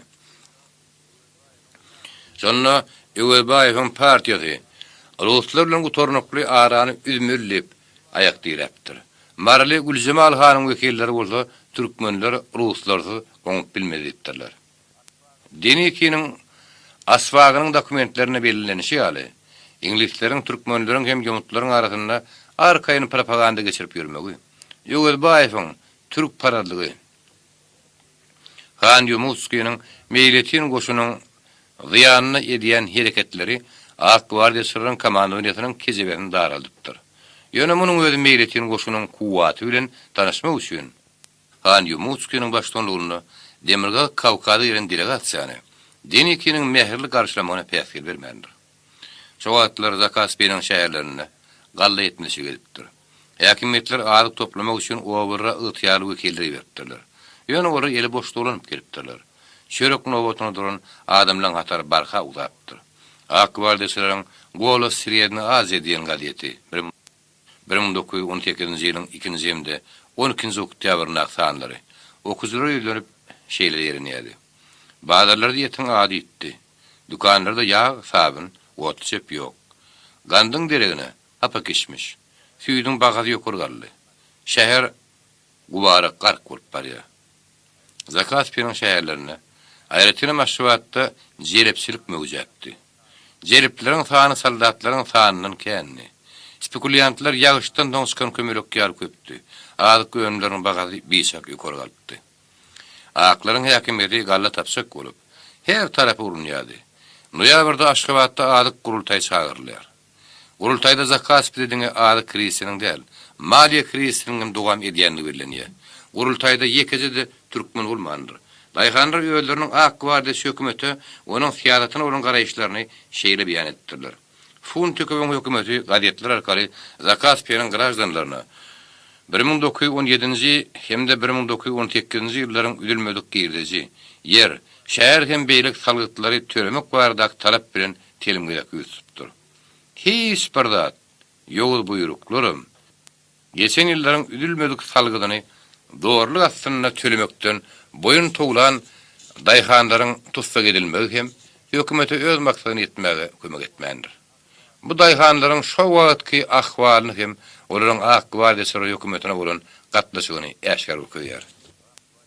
Şeýdip yeterlerin hem Ak Gwardiýasy hükümeti Sovet häkimetiniň gazanlaryny ädim ýoga çykartdylar.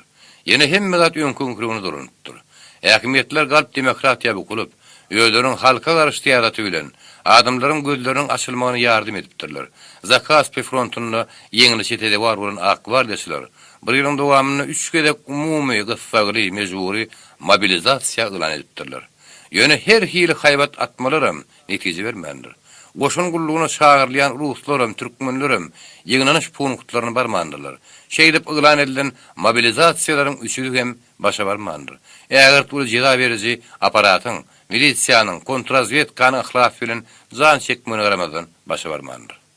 Ýogsa diňe Aşgabatyň territoriýasyny on mirdürli kontrazvedka hereket edýär eken. Şeýle sırsalmy şertlerde Erihan Ak Gwardiýasy goşunlaryň komandaşy Oraz Serdar bilen arany gutornukly edip, kejen owasyny öz häkimetini berkirar edýär. Iki derdaryň arasyndaky ilki jetligiň, soňra bolsa düşmançylygyň gözbaşyny men tebigatyň ödünni, häkimet uğruna göreşde görýän. Kejen owasyny öz hanlygyny döretmek uğruna zaýan edýän Erihanyň tutuş türkmen topragyna häkim bolmagy dalaş edýän Oraz Serdaryň gol astyna gulluk edýändir. Barikadaň beýlik tarapyna galanlygyny garamazdan Erihan henide mümkün ýaly Sovet häkimetiniň düşmanlary bilen dil duşu gitmendir. Onuň garşysyna nähildir bir şundakay düşmançylyk hereketler etmendir. Tejen etrapyna gyýwa tarapda Erihanyň eýelik edýän ýerler ýerleşýär. Olar ilatynyň arasyna ulu abreye eýe. Ölüm Daşkent Sovet hökümetine hoş niýetli garaýar. Han ingilisleri hem aklary Aşgabat hökümetine anamsızlyk güle garaýar diýip, bilen razvedkamyň Sovet komandantyny ýiberen habaryny aýdylýar. Ak Gwardiýasyň kontrazvedkasy ýyňzylyklanmak bilen Denikine şeýle habar beripdir. Erihanyň öz başda hereketleri, onuň öz bölümlerini frontdan ýygyna çagyrmak hem Ýewropallara, Ruslara, Ak Gwardiýasylara garşy ýerli iratyň arasyna propaganda alyp barmagy, onu gödöçülik etmek güýçlendirmäge mejbur etdi.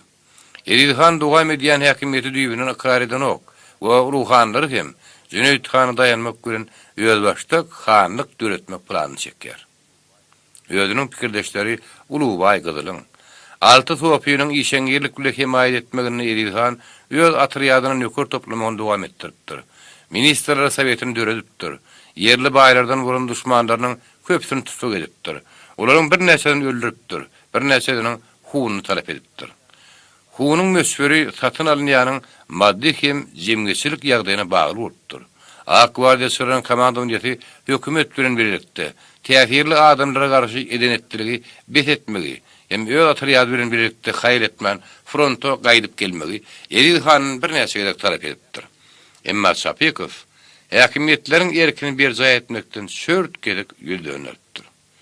Elilhanyň zakas bülkesini çörek gülüpçine diýen tezen owasynyň buğday çıkarma gadagyn etmegi Ak Gwardiýasy hökümetini golduran alypdyr.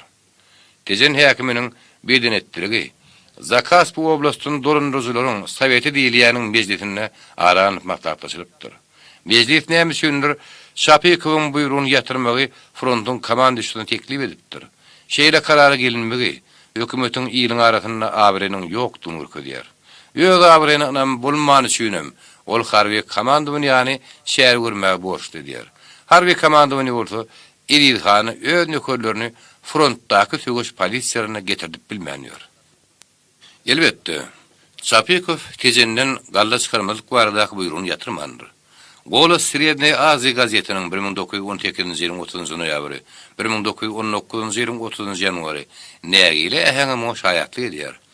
Kontrrewolýusiýon hökümetiň pikirini beýan edýän bir ýarym resmi gazet.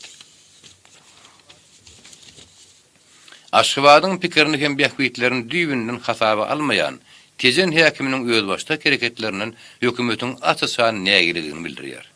Öz ýerine gallany pul gatmaga gadagyn edip diňe gallaçylar ýurgurun adyk önümlerini satmagy ruhsat berýän tezenin jinabyň görkezmesi oblastda otritsatly prosesler döredýär. Fiýafi ýagdaý täsir edýär diýip gazet ýazýar.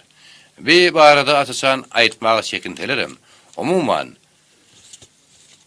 Şapikow sırık türkmenleriň özüni hem ýyňjylykdan gaçyryp başlaýar diýip golas pikirini jemleýär. Elilhanyň hereketleri, häkimetleri madary ýyňjylykdan gaçyrypdyr. Ýöne şu hereketleriň ýerli latda näme gelip dördünün tasdikleýän dokumentleri görün. Men hiç ýerde gabat gelmedim. Gaýta käbir arxiw materiallary Elilhanyň tezenler hakda arad edenligini, öýse olaryň insanyň hukuklaryny goranyny şaýatly edýär. Bir gerek 1918-nji ýylyň noýabrynyň 2-nji ýarymynda tezenni daýhanlar tatmak üçin KKDaky bazara 18 diýe ozar getiripdirler. Raýonyň komendanty Krasovski oduny uran elini alypdyr. Eýlerini bolsa her diýe ozar üçin 50 manat ödürläpdir. Pulun hümmetiniň ýokdugyny belet odunçylar pul almakdan ýüz dönüripdirler. Tezene gelip öz häkimleri Elilhany ard edipdirler. Şo ýylyň 22-nji noýabryna Elilhan KK raýon komissarynyň kömekçisi Gara Işan Ismailowyň adyna şeýle telegram ýörtdir. Şeýleň öýtýär etmegi bilen tezenleriň näradylygyny garamazdan olaň elinden 18 diýe odun alypsyňyz. Şonuň üçin odun eýleriniň diýen bagadyny berip, olary kanagatlandyrmagy teklip edýän. Ýogsa-da sizinkilere men tarapdan rehimsiz zorluk tele var ediler. Hawu, tezen atryadynyň naçarlygy Elilhan adalet dikerçek bolup, resmi adama haýbat atyp telegram berýär. Elilhanyň edäjekleri. Ol köprün soňra gelet durmandyr. 1919-njy ýylyň 29-njy ýanwaryna Fülşi Skarovski şol wagtlar Aşgabat hökümetiniň funksiýasyny ýerine ýetiriji jemgyçilik halat ediş komitetiniň buýrugyny sarlanmak bilen wagtdan halk meýdan suwudynyň başlygynyň adyny Elil Şapikowy güneleme goýunça deslapky derňe geçirmek üçin ýödüniň tezini şäherine we Faragat berkitmesine gidýän hakda raport beripdir. Fülşiniň şeýre gysgalyk gitmeginiň sebäbini näme düşündirmek bolar? Bu arada oblastyň gazetleri hem gurrun edýärler. Olaryň berýän habarlaryny Ak Gwardiýasy komandawynyň onuň hökümetiniň dokumentlerini tasdikleýär. Ol habarlardan Elilhanyň tezenine Faragatda hem marwasyny alyp barýan siýasaty babatda uly howsura düşülýänini bildirýär. Faragat poçta telegraf kontorasynyň upravляющий Mezgirov diýen biri Aşgabada şeýle habar beripdir. Şu gün Elilhanyň dikmesi ýerli türkmen Bayramhan Faragat gümrükkhanasyndan gümrükhanany pullary hem döwlet emlägini özüne tapşyrmagyny talap etdi. Ol Tokoy garawulundan şeýle talap etdi. Şonda ol Faragatda Elilhanyň häkimetiniň berkarar edilýänligini, Rus döwlet idaralarynyň ýapylýanlygyny, olaryň gullukçylarynyň bolsa işden boşdurýanyny ma'lum etdi. Maňa idara barada entek beýle talap edilen ok. Ýöne ýakyn wagtda şeýle ediljekmiş diýen gurrun bar. Bayramhanyň eline Edilhan tarapyndan berilen ygtyýarnama, uyargyly güýç bar. Onuň ýatlydan talabym goýulsa, oňa garşylyk görkezmäge ýagdaý ýok. Ştabyň Akbari Sarwuşunyň harby komandowniýasy nazarda tutulýan boldy. Maslahaty bilen Pars Saragytyna ýerleşýän İnglis polkownigy Batyna ýardym etmegini sorap ýetdim. Edilhan ýa-da taýýarlanmak bilen huzurluk meselelerine ulun berdi. Garrybendik hem wekiliň sakatyny remont etmek baradaky teňeki işlere gatnaşypdyr. Gelecek gatylyň ykbaly şu işleriň göňüzä birja edilmegine bagly bolupdyr. Ak Gwardiýasynyň metduat organy tezen häkimetiniň alyp barýan işleriniň bu tarapyna matlaplaryň baha berip şeýleýär. Gör nämerler barp ýetdi. Soňra ulus diline gepleýän ilaty Edilhana garşy özüktürmek bilen aýdylşýar onuň üstüne nebit guýýar. Edil Sapyekowyň şol görkezmeleri netijesinde ekrançylaryň ýekis geçirmäge ýagdaýlar ýok. Sebäbi ulus hem Ermeni milletiniň bulan adamlary bir häkimdar tarapyndan tezen derýasynyň üstünden geçýän demir ýol köprüsünden bir ýörs aşakda görünmek gadagyn edipdir. Sonuň şeýrem işçilerin erkin hereket etmegine ýol berilmeýär. Hozurluğa ziyan berýän bu görkezmeler uzağa gitmez diýip umyt etmek gerek. Häzirlik sorsa olar gamgyn pikirler oýarýar. Şonuň bir näme öňrek 1919-njy ýylyň 22-nji ýanwaryna şol Golos gaýety matlap bereşýär. Tezen Türkmen komitetiniň başlygy Edil Sapyekow golydy. Häkimetleriň ýerli administrasiýasynyň üstünden tezenden aşak gidýän ruslaryň Ermenileriň hem partiýalaryň üýes kanissar tarapyndan berilen şahsy şahadatnamasynyň bolmalygyny ma'lum etdi. Eger şeýle şahadatnamasy bolmadyk adamlar demir ýolun aşakda gabat gelse, olar tutsa gediljekdir. Şeýle görkezme berilmeginiň sebäbi golayda bir türkmeniň öldürilenine bilen düşünülýär. Onu öldüren ýani revolverli ermenileriň biridir diýip sak edilýär. Olar tezenin aşakda köp gabat gelinýärmiş. Öňden ýokarda duran häkimetleriň hereketleriniň äli formalaryna garşy görüşýän Edilhanyň boluşynyň sebäbini düşündirmek kynyn äl.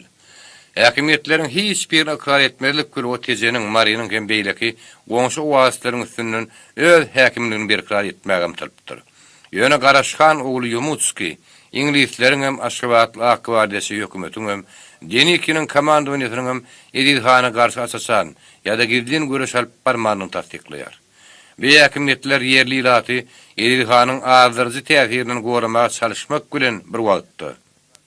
Onuň atryadyny Sowet häkimetiniň garşysyna önükdürür diýen umyt bilen onu ýara ok gülepşin etdiler. Edil eňen aýgytlyk bilen hareket edipdir. Öz düşmanlaryny jidalandyrmak üçin eňen ýoly şäherler görüpdir. Alatarmak şäherlere ýol bermändir.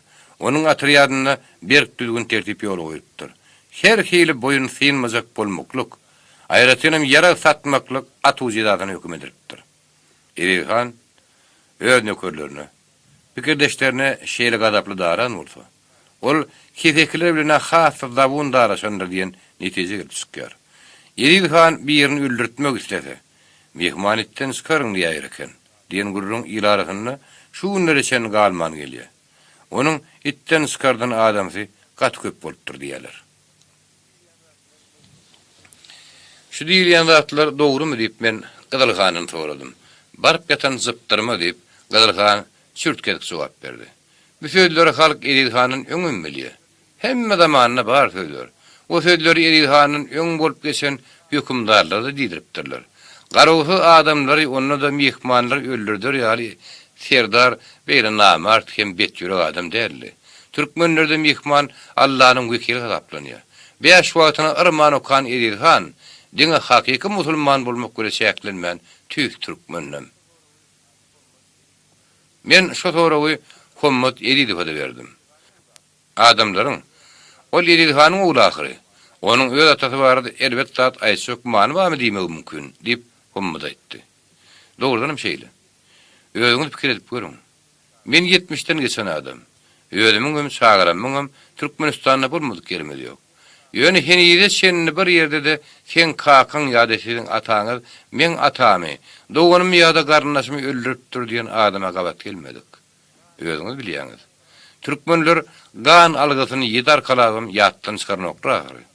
Eger aýdylşy ýaly, meniň kakam nähek ýere adam öldürip ýören bolsa, mehmanlary itten çykardyp ýören bolsa, gan algyly bir adam dagy bir tapylar da ahyryn. Yine şol uzak ýyllaryň gürrüňini dolanylýar. Akbardeşiriň ýarym resmi gazeti özüniň Erilhany duşmançylyk garaýşyny gizläp durmazdan, ýa-ha bilgeçliğin ýa-da tütäninin Saragta jeda berzi atyryýadyň uğradylanyny agdydan tutdurýar. Ölüm bir hereketi Şapykovçy häkimlere garşy göreşiň başlangyjy hükmüne baha berýär. Bir operasiýa näme tamamlandyr. Bu arada gazet şuda gümürtük habar berýär. İl arasynda gürrüňe görä Saragta düzgün tertip ýoly goýulypdyr. Häkimiyeti basyp alazylar gözüra bolupdyr. İlat ýagdaýdan razy. Tezen häkiminiň anarhizmi aklaryň goşunynyň komandamanýatyny sözüň gönü manysyna gudu asary getiripdir. Aýratynym kimdir biri, agalaryndaky buğday dapaklaryna göz gızdıraýsa, Erilhanyň ýanyna da barýar bolmandyr. Ol bu arada gürleşmek islemendir. Galla krizi bolsa akbardeşilary hemme zatdan beter ýyňjylykdan gaçyrypdyr. Işi şo almadyk, ola serdaryň ýerine demokratiýa bilen oýunbarlyk tamamlanýar. Denikinin komandamanýaty diňe türkmenlere däl, ýöňüň uruklardan düzülen hökümetine hem ynanmagan bet edýär. Dolandyryşyň zylygyny öz ýerine alýar. Täze bellerine front komandaşy general-mayor Lazarew Duşok garnizonunyň naçarnygy polkovnik Bondarew telegram bölüni şeýle görkezme beripdir. Üçüncülük ýola goýan badyňda tertibe getirilen bölümleri eşalon bilen tezene türüň. Ýetagan atly goşun bilen agalaň eýlen. Agalandan adyk getirmek ulan. Bir harbi aksiýanyň näme utaranyny bilemok. Ýöne bir zat aýdym. Durmuşum. Hemme zadyň esasy bolan çörek ýene ýoňa tarapy. Ölüm görnüşi ýaly Erilhan gallan öz halk üçin saklamaktan el çeker ýalylar. Haybatly buyruklarym, ýaraly güýs uranmak haybatam, on gorkut bilmendir. Girlin missiýa. Şo wagtlar dünýä ýüzi nähili aladarly ýaşaýardy. 1918-nji ýylyň ahyry birinji jahan uruşuny Soýuzdaşy Germaniýanyň tarapyndan uruşan Osman imperiýasynyň ahyrky sagadynyň golýlanlygyny alamatlandyrdy. Şol ýylyň 20 sentýabryna Sowet hökümeti Brest şertnamasynyň Türkiýe degişli bölegini ýatyrdy.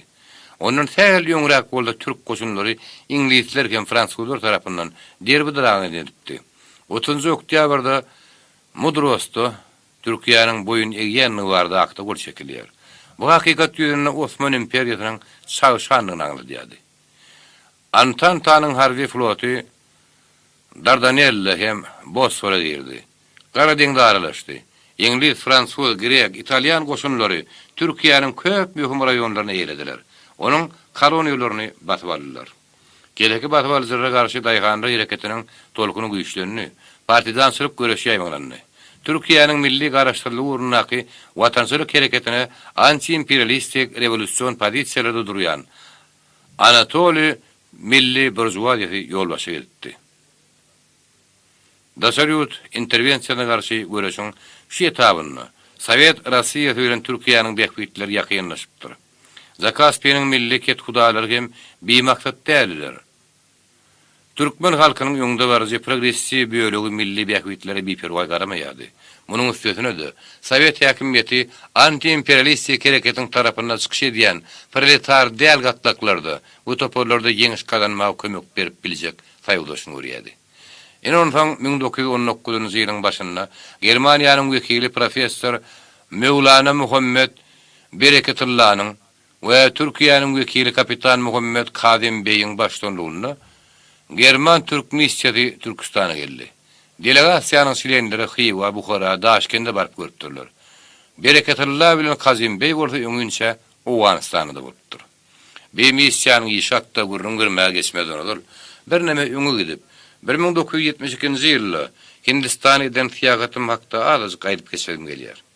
Bir wada göräýmäge birbiriň temamyzdan juda daşýarlar. Şo gerekli fiýagatymda Pravda gazetiniň deredäki habarçy punktuna maňa gazetiniň öz habarçysy Ivan Mikhailovich Shedrowyň ýardym etmegine. Aracı Mahendra Pratap bilen duşmak meser etdi. Ol uzun boyly, hortoň, çokka ak sakally, towsanyň 10 ýylyň göz eken. Ýaşynyň köplüğüne garamazdan ol giň jemgeçilik işini taşlamandyr. Özüniň saklaňjy hududy gazetini neşir edýär eken. Ol gazetiň taýpalaryna bütünün ýa internasional feýüm dostluk hökümetiniň we döwletiň döretmek ideýasini ünleýär eken.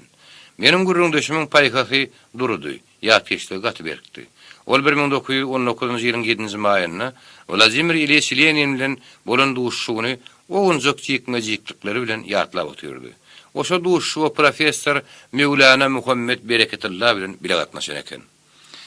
Garip Hindi rajatynyň ogly bolan Pratap öz ömrüni Hindistan İngiliz kolonizatorlarynyň eşigini azat etme uğruna görüşe bagışlamak üçin 1914-nji ýylda öz watanyny taşlapdyr.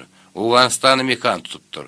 Eýem şonun soňky ýyl ol öz pikirdeşi Bereketullah bilen bilelikde Kabul şäherine Hindistanyň emigrasiýasyny wagtly hökümetiniň döredürini ýylan eden anti-Britan guramasyny döredipdir. Hindi watançylary öz ýurtlaryna ähli umumy gowlaryň geçirmäge taýýardylar. Hindi rewolutsionerleriniň beýlek guramalary bilen aratnaşyk ýol goýupdyrlar. Garaşly döwletlerden golluğa tarapdylar. 1918-nji ýylda Pratap Hindi rewolutsionerleriniň bir topary şol hanyna Bereketullah bilen anti-kolonial guramanyň liderleri hökümine Sowet Russiýasyna gelipdir. Ol delegasiýanyň sastawyna Türkiýanyň wekili kapitan Muhammed Kazim Beyem giripdir. Delegasiýa ingilisler bilen görüşüň giň programmasyny belläpdir. Hindistanyň we Awganistanyň kolonizatorlara garşy gowlaryň turulmak, ilk bilenem olary Kasp bilen Türkiýeden Iranyny kopup çykarmak, ýerli atdan 25 000 goşun döretmek nazarda tutulupdyr. Kapitan Kazim Bey gowlaryň hereketiniň ýolbaşçylary Cüneyt Han bilen Eril Hanyň öz pozisiýalaryny üýtgeçikliklaryny we ingilisler Zakaspi oblastynyň galyp çykarmaga işeňir gatnaşykdyklaryny Sowet komandasynyň anladypdyrlar. Delegasiýa özüniň İngiliz kolonizatorlary bilen barjykly görüşýekdigini, Welika Britaniýanyň Hindistany hem Türkiýany garaşdyrlykdan mahrum edenini gören, musulmanlaryň mukaddes ýerlerini Gazalymamyň mazarynyň ýatan ýeri maşatly bilelikde eýlenligi bilen, onuň agressiw tiýadatynyň tutuş günne göre howp bolup durýanyny bilen düşündiripdir. Kazim Bey Türkistanyň Sowet hökümeti, Hyýwy hem aýry türkmen taýpalarynyň serdarlary arasynda tügülläsi bolmagy öz sunapdyr. Şeýle hem ol Zakaspi frontundaky harby operasiýalary işeňelik bilen gatnaşmagy, Hyýwy goşunlaryna we türkmenlerden täze düzülen bölümleri ýolbaşyk etmäge taýýardygyny bildiripdir. Türk kapitany şeýle bölümleri diňe Sowet komandasynyň kömegi hem gollawy bilen däl, eýdem iki türkmen serdarlarynyň hem kömegi hem gollawy bilen döretmek eken. Geň galmaly Türkistanyň harby komissary Damagatski delegasiýa namazlyk bilen garapdyr. We Zakaspi frontunyň komandasyny ýiberen şifrowka kodundan gellep durmandyr. Hökümet şiren bolamsoň, men bu zatlaryň hemmesine juda ynanysy garaýan diýip oýadýar. Buharanyň olary delegasiýanyň şirenlerine bolan gatnaşyk hoş niýetli däl. Awganistanyň hökümet sferalaryna hem şeýle. Eger olar siz belläniňizden soň işe başlasalar, juda hüşkärlik bilen olaryň ýygynyň girdiň göýüçlik etmek gerek diýip gaýap edýärin. Şunun ýardamçylyk Sowet hökümetine dostlukly garaýan, tüýüs ýürek bilen kömek bermäge jan edýän adamlar hem häkimiýetinden daşlaşdyrypdyrlar. Käte oňa gapma garşy reaksiýa edipdir. Moskwada bolup gören Bereketullah Sowet Russiýasynyň hökümetine ýazyp beren hatyna delegasiýanyň 1919-njy ýylyň ýanwaryna Buharadan Cüneyt Hana, onuň üstünden orta Eril Hana hat iýerini hakdaýdypdyr. Şol hatda olary Bolşevikler dost hökümine, ingilisler orada düşman hökümine garamak maslahat berilipdir. Iki derdarym Cüneyt Han we Eril Han biziň maslahatymyzy şatlyk bilen kabul etdiler we has anyk praktik görkemer almak üçin öz kurýerlerini iýerdiler diýip Bereketullah ýazýar. Biz kurýeriň Kagana gelenligi hakda habary Daşkentde geçdik. Onuň Daşkent hökümeti serdar Cüneyt'e şeýle hem serdar edýdi, özüniň 3 tane wekili arkaly resmi hat hem gymmat baha sowgat iýermegi ýerlikli tutdy. şol wekillere eger Hiwanyň goşunlary bolşewiklerle bilelikde Aşgabatdaky Britan goşunlarynyň üstüne solsa, Hiwanyň awtonomiýa bolmagyna razylyk berilýänini aýtmak we pul gollugyny teklip etmek tapşyryldy. Şeýle hem eger Eri Serdary türkmenler bilen ingilisler taşlap bolşewikleriň tarapyna geçdi. İngilislere goşulyp bolşewiklere garşy görüşen türkmenlere giň mesferde amnistiýa teklip etmeklik tapşyryldy. Sovet wekilleriniň Eri Hanyň kurýerler bilen gizlin duşşugynyň faktlary soňra Eri Hanyň nökerlerine baş bolup, Gadyl goşunyň tarapyna geçen Eri Hanyň ýakyn eginleşleriniň biri Gadyl Sarif kim tasdikleýär. Onunam ýoň Eri Han amaşaly Akgullen fısmerlerden berdim bollardan ibaret öz delegatlaryny Gadyllaryň ýanyna gidýäni kuleýberdi diýip Gadyl Han ýazýar. Olara özüniň ola serdardan tertleşenleri hem Gadyllaryň tarapyna geçmek isleýänini aýtmagy tapşyrdy. Buharyň konuň agdyndan men şo gurrun eşitdim. O Gadyl Han Eri Hanyň atyryýadyny alyp Gadyllaryň tarapyna geçmek bilen aslanna Eri Çapykowyň başlanyşyny bir zaýatdy diýip haraplaýar. Interwentler gelenden soň Eri Han aklaryň frontuny taşlap ýeýem. Şo wagtlar Sovet goşunlarynyň tarapyna geçmegi niýet edip görünekeni. Bu wakarda gatnaşan adamlaryň ýatlamaryny arxiw dokumentlerini tasdikleýär. Sovet komandowaňy iýerilen maglumatlaryň birine şeýle diýdiler. Olaryň ingilisler goşunlarynyň tyýry 6000-den 8000 geçenini yerlik hem regulýar goşuny bolan Tejen Han tarapyndan gorulýar. Ýöne bu han islenlik bursatda ingilisler taşlap gitmäge we bilelikde hereket etmek üçin Hiwullar hem owanlarla birleşmäge taýýar. Jüneýd Serdardan we Tejen Eri Serdardan olaryň ikisiniň hem owan delegasiýasynyň maslahatyny almagy we Respublikan Russiýa hökümetiniň tarapyna geçmäge razydygyny, şeýlekim Aşgabat frontuny ingilislerin garşysyna hüjüme geçmäge gatnaşjakdygyny bildim. Sowetleriň saýyşdaşlaryny birlikde hereket etmäge taýyn owanlar hem owan delegasiýa diýilip, bir ýerde Hindistanyň Owganistanyň emigrant hökümetiniň premier ministri Bereketullahyň başçylygyny, daşar ýurtdan gizlen gelen we perdişiň ýödüň owan delegasiýa atlandyran German Türk missiýasynyň nazarda tutulýan bolmagy hakykata has golaýdyr. Munyň sözüne de Kazim Bey, Zakaspi frontunyň Revolýusiýon harby sowetiniň himayet etmegi bilen Türkistanda ýaşaýan owan raýatlarynyň volonter bölümleri, Owganistanla tergetdeş raýonlarda, Saratda, Mäne'de, Çäşede bolsa buluşlardan meýletin atyryatlar döredipdir. Şol wagtyň özünde Tergeden aňyrsyndan ýaragly atyryýadyň naçarlygy Hudaýberdiýew diýen bir ýeriniň özüniň 100 san nökerden biriň tarapynda geçmek isleýänligi barada habar düşüpdir. Şol arada Eri Hanyň üstündäki bulutlar has garalyp başlaýar.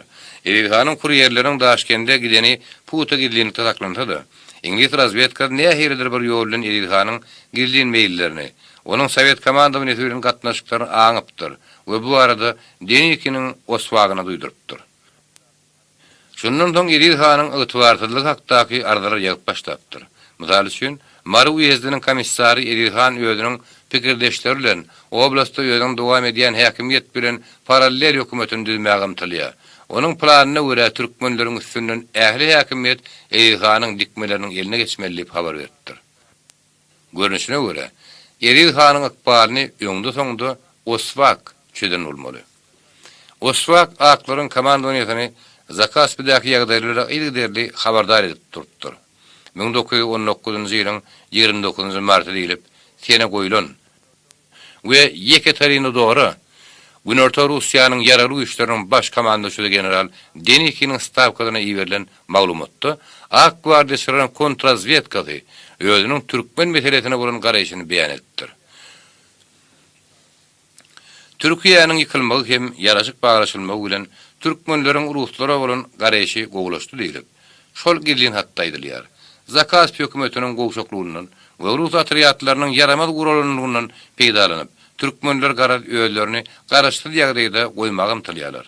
Demek ruslaryň häkimiýeti diňe güýç bilen taklanypdyrdy. Türkmenler hem rus atyryatlarynyň gorkar ekenlerdi. Beýim tyrış dürli taýpalaryň başdanlarynyň döreýär. Olar bolsa rus häkimiýetleriniň garşy goýýar zady ýok. Rus häkimiýetleri nämen garşy goýmalyka? Ýene de şo güýçmüke? Bir hereketiň ýol başçylarynyň üstünlük gadanyn halatyny, we türkmenleriň öz-özlerini idare etmäge taýýar däldiginiň ýagdaýyny hey türkmenlerim öz-özlerini idare edip bererlermi? Türkistanyna ruslar talamagyň elbetde türkmenler baş bermez wagşer ahyryn. Ýöne olar näme üçin talaýarlar? Kim talaýarlar? We taýpar arasyndaky düşmançylygyň mewjumi mümkin.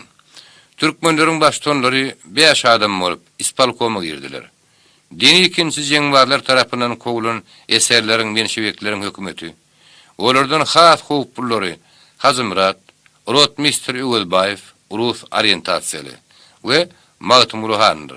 Soňky wagtlarda ýöl atyryady bolan Elilhan Galtaman hasa taýlanýar. Begirlen maglumatda näçe ikiyüzlük hem galplyk bar. Ak Gwardiýasynyň komandowansy, ýagny hökümeti häkimiyeti milli burjuwaziýanyň wekilleri bilen paýlaşýan wagtynda olara ynanmaga beýle dursun, öýler bilen hyzmatdaşlyk edýänleriň hemmesi gara sönlen ýigrenipdir. Hatda hereketiň baştonlarynyň intellektual mümkinçiliklerine şügülenipdir. Denikiniň häkimiýetleri hem edil ak paşaly urunäki ýaly türkmenleri ikinji sortly adamlar adaptapdyrlar. Olaryň öz-özlerini idare etmäge taýýardygyna şügülenipdirler. Ýöne monarhist jeňbarlar gowulgyna salýan esasy zat. Yerli iratyň garaşdyrlygy öz döwletini döretmäge bolan amtyrşurtdur. Bileti gerizek hem tyýynsy Elilhan. Ak Gwardiýasylar bilen bile hereket edýän inglisleriň kolonizatorçylyk fiýadatynyň düýüp manysyna bir wagtlar göretiripdi. Ol ýöz başdaklygy amtylýady. Häkimiýetlere boyun syýynmazlyk bilen özüniň batyrgy anarkistik hereketler bilen jogap berýärdi. Arhiw dokumentleriň birini men şeýle heterler okudum. Elilhan özüni Zakaspiýanyň Ak Gwardiýasylar hökümetine garaşdy diýip elan etdi. Türkmen hanynyň öz başdaklygy ingilisleri şäher görmäge mezur etdi. Elilhanyň hereketlerini gözüçülük astyna alan İngiliz kontrazvedkasyna Kejenli hanyň gydyrlaryň tarapyna geçmäge taýýarlyk görýänligi äşkär bolanmadyna ingilisler haýr etmän şäher görüpdirler. Galtaman Elil Sapikowy ýok etmeli dipdirler. Ýöne nädip ýok etmeli? Onu aňsat gura saraýyp bilmersiň. Bu iş bilenem baňsat başartmaz. Şonuň üçin hem dini ikinci oswak İngiliz kontrazvedkasynyň konsultantlarynyň kömegi bilen Elilhan tutsak etmek planyny işlepdiripdir. Dudok. Atly ýüzlük ýollaryny tozun turdup, agalan tarapdan gorgunna sürüp barýardy. Demir ýol stansiýasyna ýetenlerinden soň atlylar parawozy bu sogurup duran kiçik sastawyň daşyna halky bolurlardy. Eginlerinden bir satarlaryny aldylar. Ýüzbaşy anyna goşokdan gözlerini aýyrman duruşlaryny buyruk araşdylar. Ol sala başatmak bilen anyna ganaryň ýolbaşçylygyndaky öňünden taýlany barnan 10 san nökeri ýanyna çagyrdy. Olar bilen demir ýol perronyň golyna bardy. Basym wagdalyň sarymtylyk kerpiçden salynan beýik şaýyryň agzyna 50 sany atlynyň uramagyny Elilhanyň özü bardy. Ol wagdalyň jaýynyň açyk duran giň gapsynyň girmedi-de onuň şep tarapyny aýlanyp daş düşülen baskançaklar bilen perrona çykdy. O ýerde keltejik sastawyň ýygyna tirkelen 2 sany ýokary klasly wagon urdy. Olaryň birincisi kemsi ýugurup arasalanan liter wagonydy. Penjereleri akça tutuldy. Bu wagon hut Elilhanyň özü hem ýakyn adamlar üçin berilenipdi. İkinji wagon oňa görä sadarakdy. Ýöne onuň tekselerine düşükçü gaýna suwly güp bardy. Bu wagon hanyň hududy garawullar üçin berilenipdi. Anyny goşok nökerlerine perrona hiç kim goýurmady tapşyrynan bolsa. Eýem niredendir bir ýerlerden peýda bolan şinownikler Elilhanyň daşyna hümür bolup ýetişipdiler.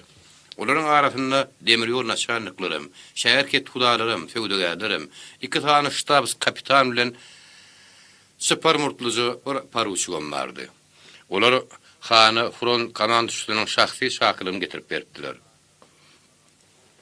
Komandosynyň stavkasy front liniýasynyň geçýän ýeri bolan Bayramaly ýerleşýärdi. Elilhan bir gapdarla duran Gadylhan öz ýanyna çagyrdy hem ýoşluk kulağına bir zatlar aýdyşdyrdy. Gadylhan düşünükli manida kelletini ýaýkadygy gamgyn nazar bilen terdaryň ýüzüne seretdi. Elilhan ahmyrmy howzula gatşykly aratarmyk duýgy bilen dosty, indi burada hem kömekçi hem ähli işlerinden ýan adamy Gadylhan ikisiniň arasynda düýünki bolup geçen gurrun ýatlady. Onna gitsek de diýip Gydylhan ýoşa toýlady. Şu härisini çagyryp durmalary maňa yaranok. Menem olary onanyp duramok diýip Gydylhan pikirli görnüşde jogap berdi. Hawa generalyň şaparlary ýürege düşdi. Görýän olar bir zadyň ýytyny alýan ýalylar. Olara biziň buğdaýymyz ýynjak bermeýän boldy. Gitmeseňem Gydylhan gorkdy diýjekler. Bir de batırlığın gereği yok. Kâvatlar gillenäýmeýär derler. Gaçşym bar, kowuşma bermenim diýipdirler. Näme doğruda gideýin diýip Gydylhan keskin gürledi. Nämäniň nämedigini göreýin. Hemme zat mesemälim bolsun. Bu kullum oýnap ýürmek erkek kişiň işi däl. Maňa bir zat bolaýsa, näme hareket etmeligini özüň bilýän. Gydylhanyň uçunaklap duran gara göreşlerini aýgatlyk alamat doňup galdy. Gydylhan bir zat ýüregine dögen soň kellesini kesseň sözünden dälmejegini bilen üçin dostuny töwelläçe kullandyrmady. Ana öz atasynyň sabyk serdar adynyň hormatly Gurban Mehmet aganyň dinine kulak asmady ahyryň. Ýogsa Gydylhany näçe ödülenipler ýalbardy, gitme oglum. Olaryň seni abatly çagyrmaýanyny ýüregim satdyr. Aklara inglizler kömek berýän bolsalarym, olaryň inni öňkülügi ýok. Olar biýiline urlun aly howluny meňzeýärler. Şonda da oglum olaryň arkasynda güýçsü, men olary janymyny namok. Takdiri çäri ýokdur kaka. Maňa dakyny görermer bolar. Belki Gydylhan mamlydyr. Ol her gün uğurny müňgedek üýtgedip durýar şemally ahyry. Ana hanyň Dilmazy, Haly Dilmazym onuň gitmegini dogry tapdy. Ol fawatly akylly paýgasly adam. Bir näçe dil bilýär. Aklaryň näme ýetiniň bardygyny ol bilmeli ahyry. O hakda bir wagtlar jandarmlar bilen äbe jüýje bolup dur diýem gurrun edýärler. Ýöne bu görüp adamlaryň tap ýöründadydylar. Revolýusiýadan odal padşah gullyk etmek her kimem uly hormat bilýär ahyry. Çagyrynyň Rus part puştu dillerini öwrenen Haly Dilmaz, hut mary şäher häkiminiň öz diline gullyk edipdi. Onuň Gydylhanyň ýanyna gelip bäri köp wagt geçmeden boldy, hanyň onuň ýady. Gydylhan serdar bilen hoşlaşanyny kalbyna agyr duýgular gaplap aldy. Ýöne Allah badyr hemmedat şoň erkine bagyrlar. Maňla ýadlanan gaçyp sokmanyň bolmaz. Bar umyt hanyň hududy garawullarynady. Olar saýlama ýigitlerdi. Olar ölerler görün serdaryny ele bermediler. Ýöne garawulyň nämejik. Tutuş tejen ilatyny garawul etdi oýa, şonda da uğrun taparlar. Şonuň üçin hem Gydylhan öz ýany bilen 10-20 nökerden köp almadlyk ýürüne dugdy. Alşam golyry ýady. Ýaşyp barýan günüň gyýtak şöýleleri bahar asmanynaky top-bozuk bulutlaryň içinden parran geçip olary altyn ýuwuşun saýýady. Otly tejen derýasynyň üstündäki demir ýol köprüsinden ara şakyrdy bolup geçip gitdi. Tigirleriň bir sydyrgyn takardasy Gydylhanyň kalbyna nähilidir bir düşünükli tukat duýgular goýardy. Onuň wagonyny böküp düşägeden giýin tehraňy şüýlen ýüzüni ýyra bolsa şol tarapa gidiberesler geldi. Ol goňşy wagonyna garawul nökerleriň ýanyna berdi. Olaň nähil ýerleşenini gördü. Olar ýem çaý içip çörek ýyp, degişip gülüşip otyrdylar. Gije serdar ýurlaşlaryny goramak üçin nowasylyk şekenine uku tutmady ýaly. Gözüniň awusyny almak üçin ýer gözünden gyşarynlarmady. Bu wagonna aýratyn bir küpede hana komanda düşýüniň çakylyny getirip beren süper murtly parwysy bolmady. Gydylhan olaň ýanyna uly oturmady, batym gitdi. Daýo berdaşly ýüzbaşy anyna ganar, garawullary ýerli ýerine goýuşturup wagonlaryň ähli künüşlerini amykly barlaşdyryp çykdy. Hiç bir şükürlat görmärdiň, serdaryň küpesini urdy. Liter wagonynyň koridoryny Gydylhan bilen Haly Dilmazyň wagonyň prowadnigy gartan Rus adam bilen gürleşip duranyny gördü. Olaryň ýanyna somalyp durmajak bolup öz wagonyny tarap ýöneldi. Gidip barýaka batly ses bilen Dilmaza bir zatlar gurrun berýän prowadnigyň sesini eşdiýärdi. Öňümizden wagtly çykyp saklanmaly bolaýmasak, Huda ýol berse ertir ýygydan bayram ala ýeterdi. Prowadnik posolok eller bilen sakkan tipalaşdyrdy. Häzir burada çaýjaga demläýin. Terdara siziň halyan kuşlaryna kytaý çaýyňyz. Gydylhan prowadnigyň özüniň nähili çaý halanyny nirden bilip ýörenine hayran galmaga ýetişmedi. Prowadnik goňş küpäniň gapsynyň aňyrsına dugulanyň badyna diýen ýaly ony ýene açdy, o ýerden boýuny dodup mekirlik bir gözüne gapyp goýardy. Belli tür wagony komanda şüýün hut öz wagonyny goza buýson sürän ýerinde ýönürdi. Nähili hormat. Daşa burundynyň aşhanasy bar. Tutuş bir hepde ýeterlik azyk tapasy bar. Lapasyň özüňiz bilýäňiz, artyk maşly geçjek many ýok. Uruş. Ine şu bedegli küpelerde men Hut General Malleso'nun ödünü nakale verdim. Kapitan T. Johnson berdi çay içipdi. Brabandyň bigam sakyrdygy. Edilhanın aratarmyk duýgularyny dargatdy. Ol berneme ýynjyryn ýaly boldy hem ýatmagyň pikirini edip başlady.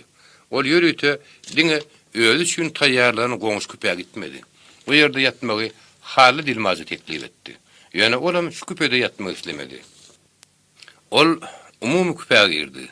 O ýerde hududy Zan Pinafi, düýünki demir ustozy hem awsy Baýmrat uklama atyrdy. Yokarık tekşide bolsa onun hududy kätibi hem maslahatçy berdi Kerbabayew füzu kudatyrdy. Ol kätibine seretdi. Hem on bigam ýaşlygyny höwet etdi.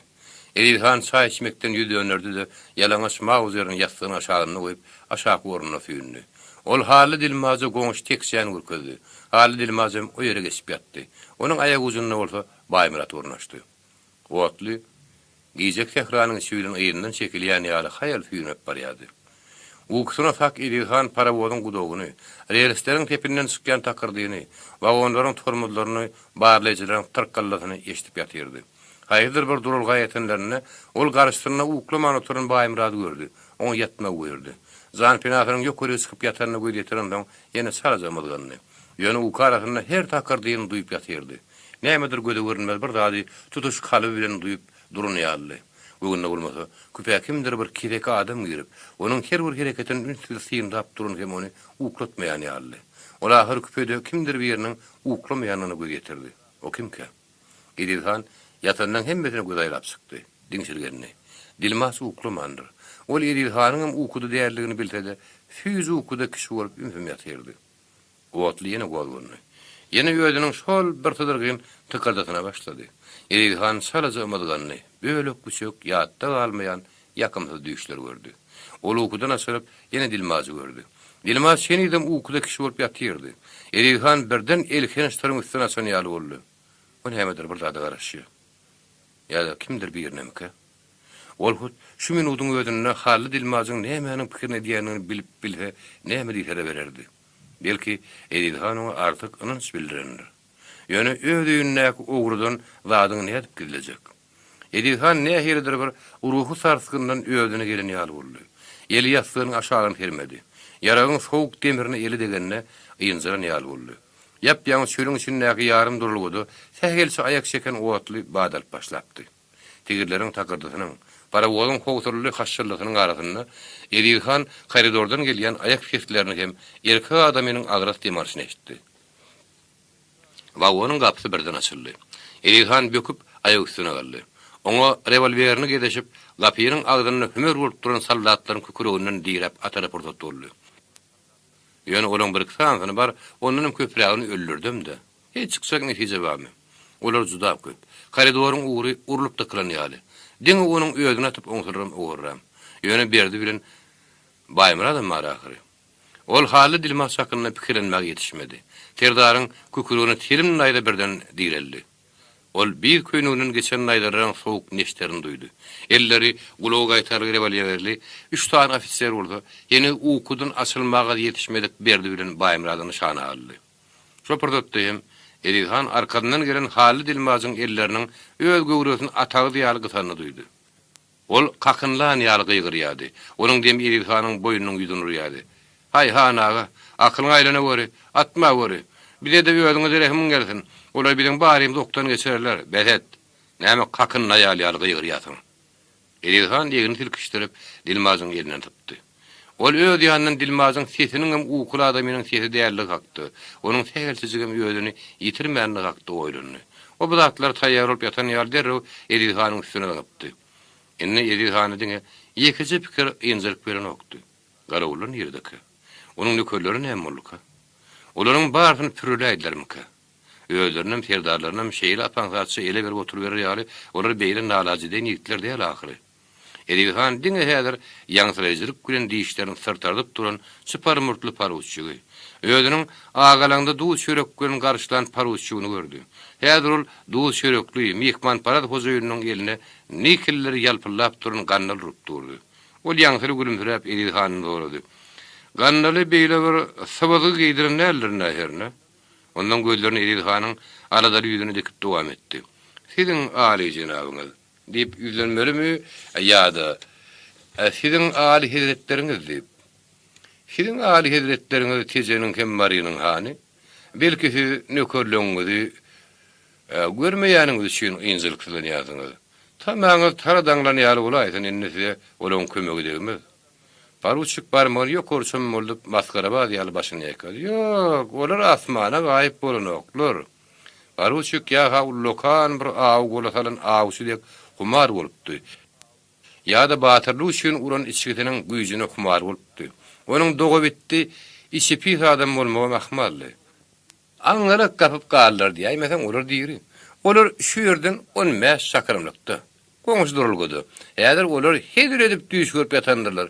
Bir ýerde serdarlaryň gola düşenden habarlary ýokdur.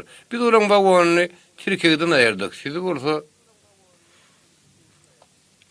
yarım durulga gelip saklanan ýalňy wagona bir näçe ofisiýerler garawullar wuzowada gelip girmedik bolsa. Waswagyň parusçy tutsak ediliniň üstünden enteklerim köp güljekdi. Tutsak edilenler şo ýajanyň gözünde aşgabalar paýtdylar. Bir ýerde onuň ýanyna adamlaryny ýerli türme dykdylar. Onuň özüni bolsa bir saklaw bilen Krasnovodska geçirdiler.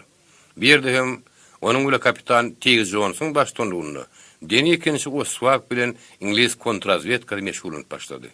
Ve 20 marta Baku komissaryny gumyň içinde derňe geçirmezden, tuğ etmezden attyryp goýberen Tiggs Johnson'dy. Interventler bilen akbardyşlar 9 Şubat komissarlarynyň şeýdip ýenipdiler. Zakaspyda Goňşy Azerbaýjanyna, Aziýa hem Ýewropa ýurtlaryna harby okupasiýon häkimetleriň edenetligine garşy protest tolkuny göterildi. Welika Britaniýanyň demetkeşleri hem beýguna adamlaryň atylmagynyň sebäplerini düşündirmek talap etdiler. İngiliz parlamentine şeýle talaplar goýuldy. Näme üçin komissar atyldy? Zakaspydaky gany edenetlikler kimiň eliniň işi? Jemgeçilik pikirine kulak asmagy mejbur bolan. Şeýle hem öýleriniň paş edilmeginden we halkara gowuk turdylmagyny heder eden interventler ýerni stürýörlerini sivilizasiýaly millet harap edip ýörler. İngiliz komandowaňy Edil Han suud etmek ýüregine dugdy. Be suud diýil ýani guroýanlar Edil Hany ýöňkäp bilen günahyny ýöňkäýdiler. Onu galtaman, talan satlandyrýardylar. Halka ağlamaga, jemgeçiligiň gözüniň aldyna öz abrylaryny artdyrmaga jan edýärdiler. Halk köpçüligini siyasi işgäri, garaşdyrlyk, döwlet ýoldaşlykly uğruna görüşýän daýhanlar serdaryny dälle, jinaýetçiň suud edýänliklerini ynandyrjak bolýardylar. Zakaspyda sanylgyjy günleriniň garanlygyna göz getiren akbardyşylar Edil Hanyň diýilmäge howluýardylar. 1919-njy ýylyň aprelynyň başynda interventleriň ýetagy güýçleri Zakaspyny taşlap gidipdiler. Diňe Krasnovodskda İngiliz atryady galypdy. Olam gitmäge taýýarlyk görüp berdi. General Lazarewiň buýrugy boýunça harby meýdan suudyny düzýän ofisiýerler Aşgabatdan Krasnovodska geldiler. Suudun meclisini şäheriň merkezine, jemgeçilik ýygynagynyň zalyna geçirmek etdiler. Edil Hana suud edilýändigini hemme ýere ýaýradyp çykdylar. Ýöne İnglisler şo gün şähere güýçlendiren garawul naryatlaryny goýdular. Soldatlar geçip barýandan ýanlaryny barlaýadylar. Akbardyşylar komandowaňy görnüşine göre öýdüniň köp sanyny kontrazvedkasyny bil baglap bilmän saýuldaşlarynyň kömek soran bolmaly. Gynantam maňa diýerim hem deni ikinçileriň harby meýdan suudynyň materiallaryny tapmak mesele etmedi. Ýöne şol materiallaryň nirededir bir ýerde saklanýanyny ýüregim sızdy. O materiallar gaty berkirlenmek diýen. Indi olary gözläp tapmagam aňsat düşürýärdim. Men dokumentler tapmaga köp gerek syňanyş etdim. Arhiw dokumentleriniň howpsy hem ýetir saklanýan ýerler bilen gönüden göni baglanyşy bolan köp instansiýara ýüz tutupy çykdym. Bir ýerde ýa-ha biziň taryhymyzda bolan bir perwaýlyk bar. Ýa-da käbir adamlar henidem gizliýinlik kenegi bilen meşgul bolup ýörler. Şonuň üçin men ýetatan ýatlymlara dayanmaly boldum. Arhiw dokumentleri bilen tasdik bolmasa, ýatlymlarym bolup geçen wakalary hemişe tahkik beýan edip durnak. Suud prosesine gatnaşyp gören adamlardan maňa diňe Leýiniň ýatlymalaryny tapmak mesele etdi. Ol Daşkentli bolan ekenine bir sebäp bilen uruşdyrar Daşkentden arasy üdülen Zakaspyda galypdyr. Ýöne onuň juda garypçy ýazgylary. Subyektiv pikirlerden azat däl. Olardan akbardyşylaryň hatda neo-bolşevikleriň hem propagandasynyň ýeti gelipdir. Edil Han tezen şäherine urus ilatynyň epesli bölegini garypdyr diýip Leýin ýazýar. Ol barp yatan millet çeken, hem Ruslardan dynmy isläpdir. Ol belli bir wagtlarda Sovet koşunlaryna goşulyp durum diýerler. Ýöne bir diýilýän dogry bolaýanlygyna da beýle saýgyllaşlyk udagy gitmändir. Sınpy göreş, sınpy bähbitler oňa ýat bolupdyr. Ýogsa ol gyzyl goşuna goşulurdy. Meniň hut özüm ýüridiki manyda onu galtamyny hatap etmeýärin, fanatik milletçi hatap edýärin. Leýine ýegenmek netimiz ýok. Ýöne ol öz ýatlamalarına käte wakalary ýetenleri bulaşdyrýar. Bu onun bil kastaydı diýen zady däm kädiýän. Ýöne wagtyň geçmegi bilen hakykatda köňelişdim kädiýän. Mesela şu ol Erilhana 1918-nji ýylyň güýdüniň ahyrlaryna suud edildi diýip ýalňyş ýazýar. Hakykatda Erilhan soň 1919-njy ýylyň baharyna tutsak edildi. Leýiniň ýatlamalarına şo ýerleriň atmosferasyny, Erilhana suud edilişini täsirli beýan edýän gadatly keterler bar. Beri zatlara onun ýazgylaryny başga ýerde okujak manyň ýok. Krasnovodska Erilhany suud etjekmişlerden gurrun ýaýrady diýip Leýin ýatlaýar. Bu gurrun dogry bolup çykdy. Erilhan tutsak edilipdir. Onuň bandasy dargadylypdyr. Innem harby meýdan suudynyň öňüne jogap bermeli. Yerli notarius Yakovlev Erilhana akly jüýlenipdir. Ýöne tanymyr şahsiýet däldi. Onuň aýaly uzun boýly görmegi aýaly. Biziň mekdebimizde muallima öwçü bolup işleýärdi. Men suud prosesini baştan ekdiňledim. Zal hyrynlykyny uzun boýly syýrdym. Erilhan mert durdy. Onu tolgunmanyň ýeki alamatam ýokdy. Suudda onuň köp bet etmişleri mustaçyldy. Yakovlev Erilhany goramak üçin diňe bir näçe beýmany jümleler aýtmak bilen şäklerini. Erilhan ölüm jelatyna hökm edildi. Men jemgyçilik ýöneliginiň öňündäki meýdança çykdym. Meýdança adamdan doludy. Güýçlü konvoy bilen Erilhan alyp çykdylar. Ol hamala hiç bir zat bolmadyk ýary arkaýyn anamly ýürep barýardy. Onuň özüni erk edip bilişine haýran galaýmaly. Erilhan atylyp öldürildi. Ýene bir gep gaýtarýan. Gynantygyň maňa Erilhanyň suud edilişi hem atylyp öldürilişi bilen baglanyşykly bolan arxiw dokumentlerini tapmak başartmady. Diňe ýeke arxiw tetiri, onuň Erilhanyň Ak Gwardiýasy kontrazvedka tarapyndan ally bilen owatlanylyny we atylyp öldürilenini tasdikleýär. Hakykat nirede, toslaman nirede. Ýetip gelýän 20-nji asar ben tutturma joşgunyny hilemeňdeşdi. Biziň gahrmanlarymyzdan iňen silsilimli, gapmaçylyklardan dogry zamanyda dünýä ýenipdi, bu ýaşapdy. Erilhanyň özüni alyp barşynyň köp babatlarda, ähtimal zamana tarapyndan ketipdiren bolmagyna garamazdan, onuň häsiýetini diňe özüni döreden zamana bilen düşündirmek ören aňsat ýol bolup durýar. Biz Erilhan hakda nämeler bilýäs? Onuň daşyny gurşap alan ýakyn adamlar hakda nämeler bilýäs? Daýhanlaryň firdary hökmünde, halk şöhratyna munasip bolan bir öz boluşly adamyň oý pikirleri, öňüne goýan maksatlary bardy biz nämeler bilýäs? O hakda tä şu günlere şeňle bir tarapdan şahsiýet hökmünde ýazylyp, gurrun edilip gelindi. O hakda hakykaty aýdaýma her kim getdilen bilmedi. Sebäbi beýleseň, seni pan-türkizmde, pan-islamizmde, iň bälki milletçilikde aýplaýmaklar mümkin. Zatlaryň sebäbi nämedi? Gynantygyň bir tarih hemişe sanpy teoriýanyň keramatysynyň milliligi sosiallykdan bölüp aýrýan asmanyň ýene ýeketek dogry siýasat hökmüni özümize gerekli, özümize peýdaly manyda güýdügini getirip geldik. Hemme zat moralam, ahlagam, iqtisadiýetem ideallaşdyryldy. Durmuşdan üdüňe kanunlary şuarlara laýyklaşdyryldy. Şol galypa sığmaýan, şol dogmatizma laýyk gelmeýän istenlik pikir günah adaplandy. Gepin gysgasy tarih kim köpürek tülese şoň hyzygyny kanagatlandyryp ýören köşe jelebine urildi. Ýöne tarih ýüzüne näme isteseň sorşa berdirýärli taýyn akabel. Ol halkyň geçmişi. Onu sen her kim bolanda da üýtgüdip biljek manyň ýok. Tarih durmuşyň öýdi. Onu näçe gizleseň hem ýerugiç ähli zat aýan bolmaly. Tarih hakykat.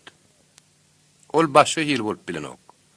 Erilhanyň hereketlerine dogry baky bermek, onuň ruhy dünýäsine suňur aralaşmak üçin şo ýyllarda aýratýan rewolusiýanyň çylşyrynda zamanynda ýaşan türkmen daýhanlaryň durmuş obrazyny, psihologiýasyny dogry düşünmek gerek. Bizim tarihimizde döredici şol adamları ne hili güýjüň herekete getiren düşünmek derur. Ol adamlar diňe bir dögüm çöreğin arada şöyle yaşamandyrlar. Olarda azatlygy, erkinligi bolan joşkuny amtyryş bolupdyr. Olar garaşda yaşamak, öz topragynyň, öz ykbalynyň hojaýyny bolmak isläpdirler. Olar diňe erkin, garaşda bolanlaryny, öz behbetlerini gorap biljekdiklerini akyl ederipdirler. Ýöňde bir şahyryň Kawkaz daglarynyň aňyrtyny, belki men seniň paşalaryňdan, olaryň hemme zady görüp duran gözlerinden, hemme zady eşitip duran gulagynyň gizlenip bilerin diýen sözlerini ýadyňa salyň. Halkam hemme zamanyň hökmürawanlaryň nazaryndan daşrakda uruny kim görmändir. Erkinlik isläp, adamlaryň oturumly ýerlerini taşlap giden wagtlar bolupdyr. Barıp orta asırlarda Türkmen taýpalary ata-babalarynyň maňyşlykdaky Balkan eteklerindäki ýerlerini taşlap, Türkmen tekrasyna, ahala ýetirge ýaratdyrlar. Bir yerlerde olar diňe garagum söýle däl, köpet daňy saýalaram penalanypdyr. Türkmenleri diňe gany ýakynlyk birleşdirmändir. Olar topragyň, zähmetiň, ruhy garyndaşlygyň birleşdiren wagtlaryň teýrek bolmandyr. Soňlar şol erkinlik söýüji ahallylar, maryllar kergen urap, tezen zülgüsine tarap süýüşipdirler. Derýanyň boýundaky ýerleri ýöleşdirip nikan tutupdyrlar. Halkyň bu gözlegleri hanlardan, emirlerden, padşahlardan çykandat däl. Halka erkinlik gerek bolupdyr. Adamlar hökmürawan şahlaryň, emirleriň zulüm üsteminden dynmaga çalışypdyrlar, sütemden gaçypdyrlar. Misal üçin öýküzi halkymyzyň taryhyny alyp göreýelim. Olaryň üstünden bir wagtda bir näçe hökümdar, Iran şahlary, Hiwhanlary, Buhara emirleri agyr gidipdirler. Olaryň sansız dikmeleri hasabam däl. Taryh şertleri görä, türkmenleriň 2-3 käte 4 döwletiň raýatyny oturny wagtlary bolupdyr. Şonuň üçin olar halkyň ganyny sorýan hökümdarlary ýürekden ýigrenipdirler. Şonuň üçin her bir adam azat, erkin ýaşap biler ýaly, öz padşahlygyny döretmäge ymtylypdyrlar. Biziň halkymyzyň kalbyndaky bir erkinlik söýüjilik ruhuny hiç wagt, hiç kim syndyryp bilmändir. Erkinlige bolan ýan bermek amtalyş, biziň halkymyzyň öz boluşly milli häsiýetleriniň, päkligiň, dogruçylygyň, buýsanyşlygyň ýan bermeligiň döremegine sebäp bolupdyr. Şuňlere çenli diýen ýaly. Eril hany barlyk atlaklaryň gollandygyny nähirler bir gabahat zat edip görkezek bolup geldiler. Bir ýerde näme merwetlik bar? Sarı hizmetiňe daýhanlaryň, därhanlaryň, baýlaryň dörep gelýän burjuwaziýanyň öňünde barjy bölüginiň garşy çykyp gelenligi belli ahyry. Olaň hemmedem halkyň sasta bölügi ahyry. Bir barjymly adamlaryň köp bölügi ilimli bilimli bolupdyr. Taryhyň kyn purdotlaryny rewolýusiýon hereketi ýolbaşy edipdir. Özleriniň sınpy behbetleriniň şäginden ötüpdirler. Adamlar taryhynda bolup geçen köp rewolýusiýalarda şeýle bolupdyr. Şoltany Oktyabr rewolýusiýonyna gem. Şoňa görä Edil hanyň bitnesi gyrygyna düşünmek, onuň köp hereketleriniň sebäbini bilmek üçin türkmen halkynyň taryhyny, şondan bir näme öňrek bolup geçen wakalary nazar aýlamak gerek. Edil hanyň ýaşan döwrüne general Skobelov tarapyndan ahalyň ilatynyň wagşylyk bilen gyrlaşy entek halkyň ýadyndan çykmandy. Her atryadynda 80-100 top bolan Skobelov diňe hyrly gylışlaryny aýda bile yaralanan ilaty aýal erkek diýmän, sağa ýa-da goza diýmän bir uzundan paýhynlapdy. Obry ýakyp ýandyrypdy. Göktepe garasyna gan çaýkapdy. Halk oňa ýöne ýerden gödüganly general diýip at bermändi. Şonda Edil hanyň garnaşlarynyň az adam garylmandyr. Göktepe garasynda onuň atasy nepes kuwat, kakar sapyk serdar gan öküpdir. Sapyk serdar ýüzündäki, kellesindäki 6 sany yara ýygynyň ikisini Göktepe uruşundalypdyr. Olaram müňläp ahallar bilen bile depelenmegin, kemsedilmegin azy hatardan çekipdirler. 1916-njy ýyl bolsa, başga bir padşah generali Madrid we türkmenleriň gowdalaryny gana gark edişini Edilhan öz gödüle görüpdir. Tezen daýhanlaryň gowdalaryny ýolbaşlyk eden Edilhanyň öýüdi hem Jeday berji atryat tarapyndan ýygyrlanyp ýurdun taşlap gitmäge, keteki ýurtlarda tergazdansy etmäge mejbur bolupdyr. Kolonial sütemiň ejri etinden ötüp, süňüne gorunan türkmen daýhanlarynyň aňyny, ruslary değişlik hemme zada ynamsızlyk töretdir. Paşa soldatlarynyň ýap-ýaňy öýdünni eden gyrgynçylygynyň, taýlançylygynyň, halkyň namysyny depelemeginiň adamlaryň aňyndan aňsat çykyp gitmejegi belli da ahyryň. Türkmenler ruslara ynanmandyrlar. Her bir rus adamyny eksploatator aplapdyrlar. Paşa imperiýasynyň aparaty daýhanlar Rus medeniýetini däl, üstlenlik başgaça pikirliligi batyp ýatyrmaga taýýar saldat maýdalyny görkezýärdi. Köp Rus adamlary, ýa-da häkimiýet strukturalaryny daxylly adamlar özlerini kedeki ýerde imperiýanyň emissarlary hökmüni alyp barýardylar. Yerli ilata ulumsuluk güle garaýardylar, ony ýatkyrmaçylyk edýärdiler. Beýle ýoguzlygy, kemsizjiligi türkmeniň hiç mädet çeken okdy. Edil Hanyň Aşgabatyň kontrrewolýusiýon hökümetine bolan gatnaşygyna täsir eden esasatlaryň biremşidi. Ol hökümet esasan düňki çinowniklerden, ofitserlerden kolonial administrasiýanyň hadymlaryny düzülipdi. Ýöne Edil Han bolşewiklere Sowet häkimetini belli derejede ynanypdyr diýip tasdiqlamak kyn. Sebäbi olaryň wekillerini köpüsi Ruslardan ibaret bolupdyr. Olar hem adatça türkmenlere ynanmsazlyk ýa-da ulumsuluk güle garatdyrlar. Bir ýerde hemme zat gaty çelşirimli. Tarihi geçmiş analiz edilenine bir manily baha berjek bolmaly. Ödem tarihi geçmiş, biri birekden daşlaşdyrmaly däl, gaýta Rus bolsun, türkmen bolsun, Türkmenistanyň ýa-da başga bir ýerbaşdak döwletde ýaşaýan ilatyň bir bütöw halkyny ýatlatmaly. Biziň hemmämiň bir taryhyň, bir geminiň adamy dygmady ýatlatmaly. Biziň ykbalymyň bir dygny ýatlatmaly. Edilhan bu zatlary düşündümkä. O bir zady. Sowetler ýeňse özüniň han bolup bilmejekdigini aýdym göýdüripdir. Ýöne Aşgabat hökümeti Edil Hanyň ilarasyny meşhurlygyny nazarda tutup, oňa päsgel bermän gaýta oňa ýalynjanglyk eden döwründe ol özüni görkezmegi başarypdyr. Bütöw hem bölünmez Russiýany täzeden dikeltmek baradaky monarhiýa ideýasyna maýil bolan dini eken, başga islenlik territoriýada boluşy ýaly zakaz hem hiç bir öz başdaklygy ýol bermezdi. Muňa Edil Hanym düşünüpdir. Ol ak guardiýasylar barka öz başdaklyk gadan bilmejekdigini, öz başda kanlygy idare edip bilmejekdigini düşünmeli ýaly beýle bir sada adam däl eken. Özüni kar etmege beýle dursun. Gaýtamy idarlap başlan ak guardiýa häkimetleriň ograrlygyny gören Edil Han, iki towkuýynyň kiçirägini saýlap alýar. Bolşewikliň üstüne wekili berýär. Emma o giza galypdy, juda giza galypdy. Edil Hanyň ykbalyýam çödürip goýulupdy. Adamlar gadaba akynnalyp, baragatçylygy, barlaşygy, öýlerin düşmançylygyň garaşýanlygyny, düşmançylygyň bolsa jebri jepa. Ahyryny bolsa hilakçylygy tedbir edýänligini unundan görli. Munyň şeýledigine Edil Han düşünmedimkä. Munyň şeýledigine eginleri altyn pawonly ýa-da gaýş kurt goly adamlar düşünmedimkä. Aslında Hristiyan insan perwerligini ene süýdülen ennamyna siňdiren bir dwaryan hem daýhan sagalaryny şeýle ýogulduk nerden peýda bolduka. Olar gana galma ýakynyny süýdülen mukaddes ýazy bilen sagalydan tanyşakyr. Ýöne olar Edil Han ýöň eli salyp bilen bolsalar, gaýgyryp durar boldukalar. Eger däsiresi artyk gelen bolsa, Edil Hanym olary gaýgyryp durardyka. O wagtlar adamlar ähli moraliýatlaryny çykarypdyrlar. Kim biziň bilen bolmasa, o bide garşydyr diýen adam käçilikde şugara uýup, bir günüň aladasy bilen ýaşapdyrlar. Öz döwründen ýokary göterilip bilmek üçin parasatlyk gerek bolupdyr. Ýöne şeýle parasatlyk Sowetleri de, Edil Hanyň ýetmesli gerekdir. Kollektiw paýgada dayanmaly, Sowetleri de, özlerini ýeriň göğüň diýre taýyp oturan ahunlar, işanlar tarapyndan daşy gurşulan Edil Hany da, Sowetlerin ýolbaşçylary hem, Edil Hanyň ministrleri Sowet hem, Muhammed Peýgamberiň hadissaky iki tarapy hem ulalaşyk getirip biljek, bile garşy däl adam biliň bilenler diýen pendini unutdurlar. Elbetde, giň ýerde akyl tatmak kıyın zat däl. Ýöne her niçe molda bolşewiklere garşy göreşen ak guardiýasylar hem inglizler has zalim, has ganhor bolupdurlar. Daýhanlar serdar Edil Hany hem Sowetler däl, şolratypdyr. Ýa-da käbir alimler, publisistler geçmişe howaý düşündiriş bermek, onu ýoýup görkezmek bilen 1917-nji ýylyň oktýabryny inkar etmäge ymtylýarlar.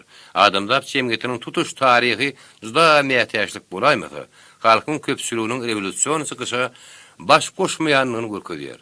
Har köpçüliginiň şeýle çykyşlaryna diňe agaly gedici gatlaklaryň, toporlaryň, synplaryň fiýadaty, şo fiýadaty tagyny emeli giren adatdan naşar ýagdaýlar sebäp bolýar. Sarizm bilen burjuwaz wagtlyň hökümet tebigaty boýunça halka garşydy. Şoň üçin olar ýykmak gerek bolupdy. Monarhiýa diýip göz ýaş dökýän, rewolýusiýadan uzalky Russiýany ideallaşdyryp görkezýän adamlar hiç düşünip bilemek.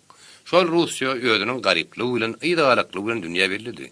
Ýylatyň 90% sowatsyzdy. Orta ýerde bolsa ondan hem köpdi. Başa Russiýa hakdy. Onun gidaçylykda hem çykkynsy ýagdaýda ýaşaýan halklar hakdy. Mätäşlik, açlyk ýarly aýallaryň adamlaryň godunlary hakdy. Ýürek awamyk bilen ýazan beýik rus klassiklarynyň, Ýewropa hem günne ortaýagaçylaryň kitaplaryny okap görüň. Diňe revolýusiýa Russiýany hem onuň milli künjeklerini garankylykdan çykardy.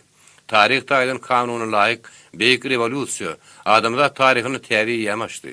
Gurrun diňe uçdan tutmasa bolsa, siýasatdan arasdaş, bir dögüm çöregiň, uly maşgalany ýydyryp içirmegiň, geýindirmegiň juda kyn arada ötüren ýaşan. Uruşun gelgenişliklerini başyny geçiren türkmen daýhanlarynyň ony kabul etmäge nähil derejede taýýar bolanyny hakda gidip biler.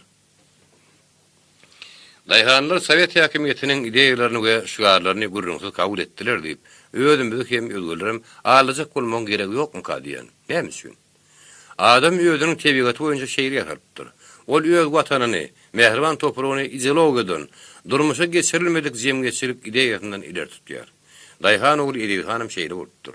Ýöne ony öz tarapyna çekmek surunlaryň hemmesi de biýagdaý hataby almandylar. Ugudun şugarlaryň öňe sürilmegi bilen zähmetkeş adamlaryň durmuşy gowulaşmandyr. Gaýta gününden erbetleşipdir. Edilhan hakda tä şu günlere sen hem agark edip gelen ne bolşevistik ideologiýa laýyk gelýän. Ýençemi 10 ýyllyklar bäri gaýtaranyp gelýän ýerliksiz hem tostlama zatlar ýazylyp gelýär. Hatta şeper eserleriň birini ol Rus paşahy bolmagy arzu edip ýören adam edilip görkezilýär. Elbetde okumagy, ýazmagy bilmeýän, ol çekmegiň derine kagyň ýüzüne fiýaşanyň başyn barmagyny basýan, düýbünden bir sowat adamy beýik imperiýanyň monarh hökmüne güdüňe getirmek kyn. Ine tarihi şeýle derejede ýoýup geldiler. Tarihi şahsiýetiň nädogry obrazyny döredip geldiler. Elbetde munyň üçin ol eserleriň awtorlaryny günälemek mümkin näl. Olaryň betbagtlygy, dowam edip gelen sistemanyň adamy, şoltanyny adam ruhunyň inženerlerini hem nurbotçu ýören sistemanyň dörden betbagtlygy. Edilhan hakda edilýän zatlara ynanjak bolsaň, ol hakykati despot adam, ýylyň pikirini hataby almaýan adam bolupdyr. Bolup bilejakda sebäbi zamana gaty ýowuz bolupdyr. Ýowuz zamanany hem şu günüň ölçeglerini däl öz ölçeglerini ölçemek gerek. Şu ýerde parasatly bir adam ýeňiň aýdan sözlerini ýatlamak ýerlikli bolsa gerek. Her kimiň öz hakykaty bar. Ýöne adamlar başga kişiniň hem hakykatyny görmegi, hem oňa hormat goýmak öwrenmeseler, gabahatlyk zanjyrynyň halkada hiç wagt üzülmez. Bolşevikleriň fiýadatynyň mehek daşy bolup duran sanpy teoriýa, diňe bir hakykaty, häkimetiň güýjüni ikrar edýärdi. Ýöne zorluk adamlary, halk köpçüligini kedekiniň erkine taýin etmegiň iň gowy serişletimi? Elim mejbur edip adamlar öz ýerini bir alyp gitmek bolarmy? Fransuz Yakobinçileri doğru dayanıptırlar. Bolşeviklerim olaryň görürsüne ýeripdirler. Düşman boýuna egmese, onu ýok edýärler. Dogry bir sözler has soňrak döräpdi. Ýöne ondan uzalym, ondan soňum 70 ýylyň dowamynda köp nesiller halk düşman halaplanmak howpasyna ýaşap geldi. Resmi pikir bilen razylaşmadyk. Öz pikirini aýtmak hetden adamlaryň bary halk düşman harap edilýärdi. Ene şu ýagdaýlarym Edilhan hakda özüme ma'lum bolan materiallary öz wagtyny okuzylda ýetirmäge päsgel beripdi. Bir tema düýbünden gadagany. Resmi ideologiýa o hakda bir manily pikir dedi. Edilhan Serdaryň oglumy? Onuň kakady ýokman eksploatator ganhor olaýmaly. Şonuň üçin onuň oglum Han. Ýöne aslan Edilhan Han däl sady orta daýhany, owaň mirabydy. Onu gat adallylyk hem dogruçylyk üçin halkyň özü han saýlapdy. Onuň kakasy sapyk Serdar bolsa, ýaş wagtlary alamana serdarlyk ederken. Ýöne soň garyp düşüpdir we 1911-nji ýylda ahallyn tezine göçüp barupdyr. Şo ýerde onuň özüm kakasy nefes kuwa adam, äli ýylen salandyram daýgançylyk meşhur bolupdyr. Ýöne serdarlyk talanty Edilhanyň garnyna bar borly. Onuň garrataly kuwat hem ýaş wagty alamançylyk edipdir. Eýrana hywa edipdir. Onu alamançylyk etmäge mejbur edipdirler. Ol öz mellegine paragat işläp ýörkä, eýranyny gyzylbaşlar onu ýetir edip äkidipdirler. Ol täze obadşlar satyn alaýança, tutuş 3 ýyllap ýetirlikde bolupdyr. Ýöne ýetirlikde geçirilen ýyllar boş geçmändir. Kuwat partiýasyny öwrenipdir. Arap hatyny öwrenipdir. Her galallar onu Alaman serdary saylapdyrlar. Ol gaýdyhuzlukda jim adyllykda owadoşlarynyň anamyny ağlamandyr. Şeýdip, bine berýäniň şöhraty nesil artypdyr. Edilhan hem özüniň şahsiýetiniň sagdynlygy bilen ata-babalaryň şöhratyna şöhrat goşupdyr. Ol halka pek gürek bilen gulluk edipdir. Mätäşlere gulluk beripdir. Bir şäherlere gullapdyr. Ol neşede çekmendir, aragym içmendir. Diňe käte tu şilimni agaz degler eken. Häkim höküminiň netijen etraplarına şäklendirilmedi hukukdan peýdalanan boldy. Beýleki köp feodal hanlar ýaly oýuna şom tutunmandyr. Kedekiniň aýalyny gözgüdürmandyr. Öz aýallar loňupdyr. Onuň üç aýaly bar eken. Musulmançylyk köp aýallygy ýazgyrmaýar. Aslam her bir erkek adama 4 çenin aýal almagy dediler. Muhammed peýgamberiň özüniň hem 4 aýaly bolupdyr. Edilhanyň başdaş aýaly oňa Hazy Muhammed diýen ogluny dogrup beripdir. Ýöne görgüli ýaşysyny ölüpdir. Onuň beýleki bir aýaly ogluny ýadyk dakylmy eken. Ol Edilhanyň ulagasy Kasym ulynyň aýaly eken. Ogul nädikden oglaby atdyň gyýdy bolýar. Edilhan öldürilenden 4 aý soň bolsa, Döwran Muhammed diýen oglu bolýar.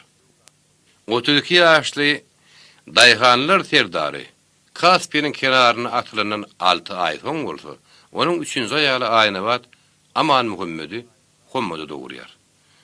Bagşy Miriş neberesiniň abraýy ahalla gatul eken. Herrik galallar öz ýerleşlerini tutsak edilen eşiten wagtlaryna tutuş owa bolup diýen ýaly onu boşaltmak üçin Aşgabatda şäher türmesine gelipdirler. Ýöne o ýerden Edilhan tapmandyrlar. Akbardy şäkimletler halk tolgunşygynyň heder edip onu ýer gözünden kırasyna bozka gelipdirler. Zakaspide bolşewikler Podpolio diýen kitabynda ilaratyna ula abraýy bolan Edilhanyň köp hereketleriniň Ukraina anarxisti Mahnoni atly diýen hakda ýatdym. Onu Mahnonyň türkmençe warianty halaplamak mümkin. Edilhan 1916-njy ýylyň gowgolunyň ýol başlarynyň biridir. Ol paçy administrasiýasyna garşy batyrgylyk bilen çykyş edipdi. Soňra bolsa, Owganistanyna girlenipdi. Edilhanyň daýhanlar arasyndaky abraýy artypdy. Mahnu hem Sarizm'a garşy çykan üçin ýaş wagty ölüm jazasyna hökm edildi. Soňra bir jada ömürlük katırga bilen salsalypdy. Elbetde gep iki daýhan terdarynyň terjime halynyň daşky meňdeşliginde däl. Ýöne olaryň arasynda umumlyk ken. Fevral revolýusiýa tarapyndan azat edilen Mahnu hem Edilhan ýaly iki terdar ýaşdyş diýen ýaly eken. Türkmen terdary özüniň Ukraina gardaşyndan diňe 2 ýaş uly eken. Watanyna duranyp gelýär. Onu halk daýhanlarynyň howunlary, halkyň bagturuny göresi hökmüni, ýeriň adyl paýlanmagynyň tarapdary hökmüni garşylaýar. Onu daýhanlar sowetynyň başlygy, o daýhanlar deputatlarynyň ýerli sowetynyň başlyklaryny haýlaýarlar. Kejeni daýhanlaryň fitnesi Edilhana ulunan mildirýär, onu halk häkimiýeti organlaryny haýlaýarlar. Oktýabrdan soň Edilhan Türkmenistanyna, Mahnu Ukrainada sowetlere gulluk etmäge isleg bildirýär. Mahnu Vladimir Ilyich Lenin, Sverdlov, Dzerzhinsk bilen duşýar. Edilhan bolsa Türkistan Respublikasynyň hem Zakaspa oblastynyň ýolbaşlarynyň ýanyna barýar. Ol Ýugosberdi Kuliýew, Gaýgasy Atabaýew tanýar eken. Paskusk bilen ýakyn tanyş eken. Olaň ikidem goşun farberawanylaryny düzüpdirler. Mahnu Gowdurunsyra goşun düzüpdir. Edilhan türkmen ýigitleriniň atla triadyny düzüpdir. Edilhanyň atla triadyny Türkistan Respublikasy Dutuwyň ak kazaklar bandy bilen göreşi berýär. Onuň bir bölegi bolsa garnizon gullugyny etmäge berilýär. Mahnonyň şöhraty bütün Ukrainanyň guruşa bolýar. Ol 72 wolastdan ibarat ägirt uly territoriýa kontrol edipdir. Pamyaşikleriň, getmanlaryň, nemes okupantlarynyň garşysyna partidançylyk göreşini alyp barypdyr. Resmi tarih, ilmi Mahnony tüz kontrolüsyon tip katayb edýänem bolsa, ol Sowet häkimiýetiniň düşmanlaryna garşy göreşmek bilen özüni azaýyp serkerdi hökmüni görkezipdir. Partizançylyk kuruşunyň taýykatyny kämillik derejesine ýetiripdir.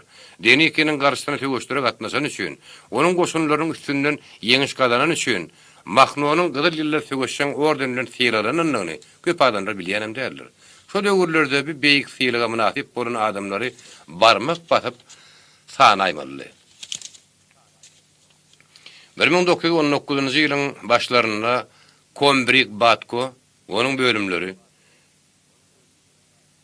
Yekaterinslava batyrga hüjüm edýär. Soňra orada gyzyl goşuna goşulyp Petliura garşy deni ikinçileri töweşýär. Gepin ýetgädi onuň goşuny aklara garşy işeňe töweşýär. Edil Hanyň Sowetlaryň tarapdary bolmak üçin ýene gaýtalaýan sypaýlyk, sabrlyk, öňünden görmek başarmak, ýarşyga gitmek, bir günlük bähwitlerini geçmek gerek bolupdyr. Ýöne gidilä oturmak hajaty ýok. Köp komissarlaryň menmenligi köp zada päsel beripdir. Edil Hanyň öz başdaklygy, erkin hereket etmäge bolan amtylysy Sowet komandasyny tarapyndan berk garşylyk edip bolupdyr. Olar tejenni terdar, hem onun yakın adamlardan parasatly, sabarly gatnaşyk etmek deregine harby konflikte gidipdirler. Yarary güýç ulanıpdyrlar. Zakaspe frontunyň ýolbaşçylary, onun partiýa ýady başdanlary Edil Hanyň aklar döwründe hem, galallar döwründe hem daýhan huzurluklarynyň erkinligi uğruna dalaş edýänligini hata almandyrlar. Edil Han daýhandyr huzurlygy babatdy. Tudeskalar remont etmekde, ilatdan salgyt ýygnamakda, baýlaň artyk maskallaryny konfisklemekde, göçme meňzeşlerde. Öýel başlyk siýasat ýöretmäge ymtyrpdyr. Bu ýagdaýda daýhanlaryň esasy köpçüligi tarapyndan gollaw tapypdyr. Ol gaty uly garamaty, ýyly şörek bermek garamatyny öz ýegiне alypdyr. Açlyk güllerini beýle etmek her kim başardyp durunda bolmandyr. Batko Mahnovem öz halkynyň aladyny edipdir. Özünün kontrolü edýän territoriýasyny kommunal apşinalar döredipdir. Adyk salgydyny gadagyny edipdir. Daýhanlaryň gallasyna göz gyzdyran adamlaryň hemmesini kopupdyr. Trotskiň daýhanlar talamak meýline garşy çykypdyr. Mahnowyň anarchistlik hereketleri şol döwürlerde harby deňiz halk komissary bolup işden hökmürawan Trotskiň gahargala mündiripdir. Mahnoçuluk diýen terminiň awtorynyň hem Trotski bolanyn aýdyp goýaýlyň. Gepin gyýsady gödök. Güýji dayanmak tiýaratynyň ulanylmagy Edil Hanyň hem Mahnowny hem Sowet häkimetiniň daşlaşdyrypdyr. Ýa-da Edil Hanyň öleli bäri şunu söýler geçen soň men öýdi ýandan oýlanýan. Eger Edil Han şonda Sowet häkimetiniň tarapyna geçäýin bolsa diýeri galarmy? Diýeri galardymy kadiýan? Aýratyny men tek Sowet häkimetiniň ýeňin halkynyň erkini beýan edýän entek totalitar sistemanyň nowsanlaryny azat döwründe, entek bütün ýurdun üstüne, her adamyň üstüne Staliniň eýmen şkölegetiniň awynmadyk döwründe, Sowet häkimeti entek halklaryň beýik serdarynyň demir penjerine düşmänini. O wagtlar Sowet häkimeti geçirimli edip bilýärdi. Düýünkü sanpy düşmanlaryň günähini bagyşlap bilýärdi. Sowet häkimeti 1920-nji ýylyň 21-nji aprelinde Zakaspi Oblast Revolüsion Komiteti tarapyndan 1-nji türkmen maslagatynyň razylygy bilen Ak gwardiýaçylar bilen türkmen oblastyndan gidenleriň hemmesine dabary bilen günä geçişlik ulan edipdi. Revkom ýaňy dürep gelýän burjuwaziýanyň, milli intelligensiýanyň köp wekilleriň atlaryny şolaryň arasynda Uras Serdaryň, Bekki Berdiýewiň, Han Yomutskiň, Nikolay Yomutskiň we beýlekleriniň atlaryna gadap olary Sowet häkimetiniň bilkaslyň düşmanlygy hasap etmeliге çagyrdypdy.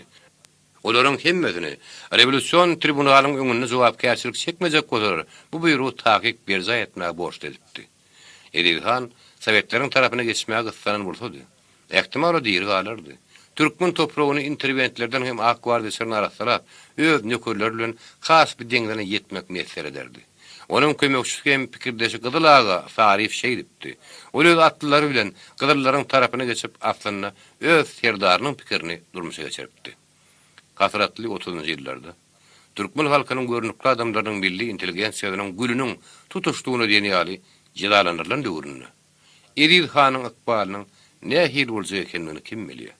Edil Hanyň atryýadyna gulluk eden Gyzyl Sarif, Berdi Kerbabaýew, Annamra Sarif dagam halk düşmanlarynyň keç ykbalynyň halas bolup bilmänler. Olar tutsagyň, ýanylmagyň ähli jebir jepalaryny başlaryndan geçirmeli bolupdylar.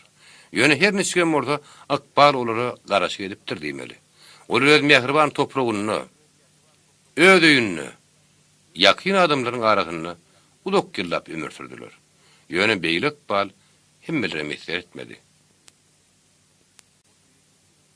37-nji ýylyň elkenç tragediýasy Öň Edil Hanyny gulluk eden köp jigitlerden soňra geçmedi.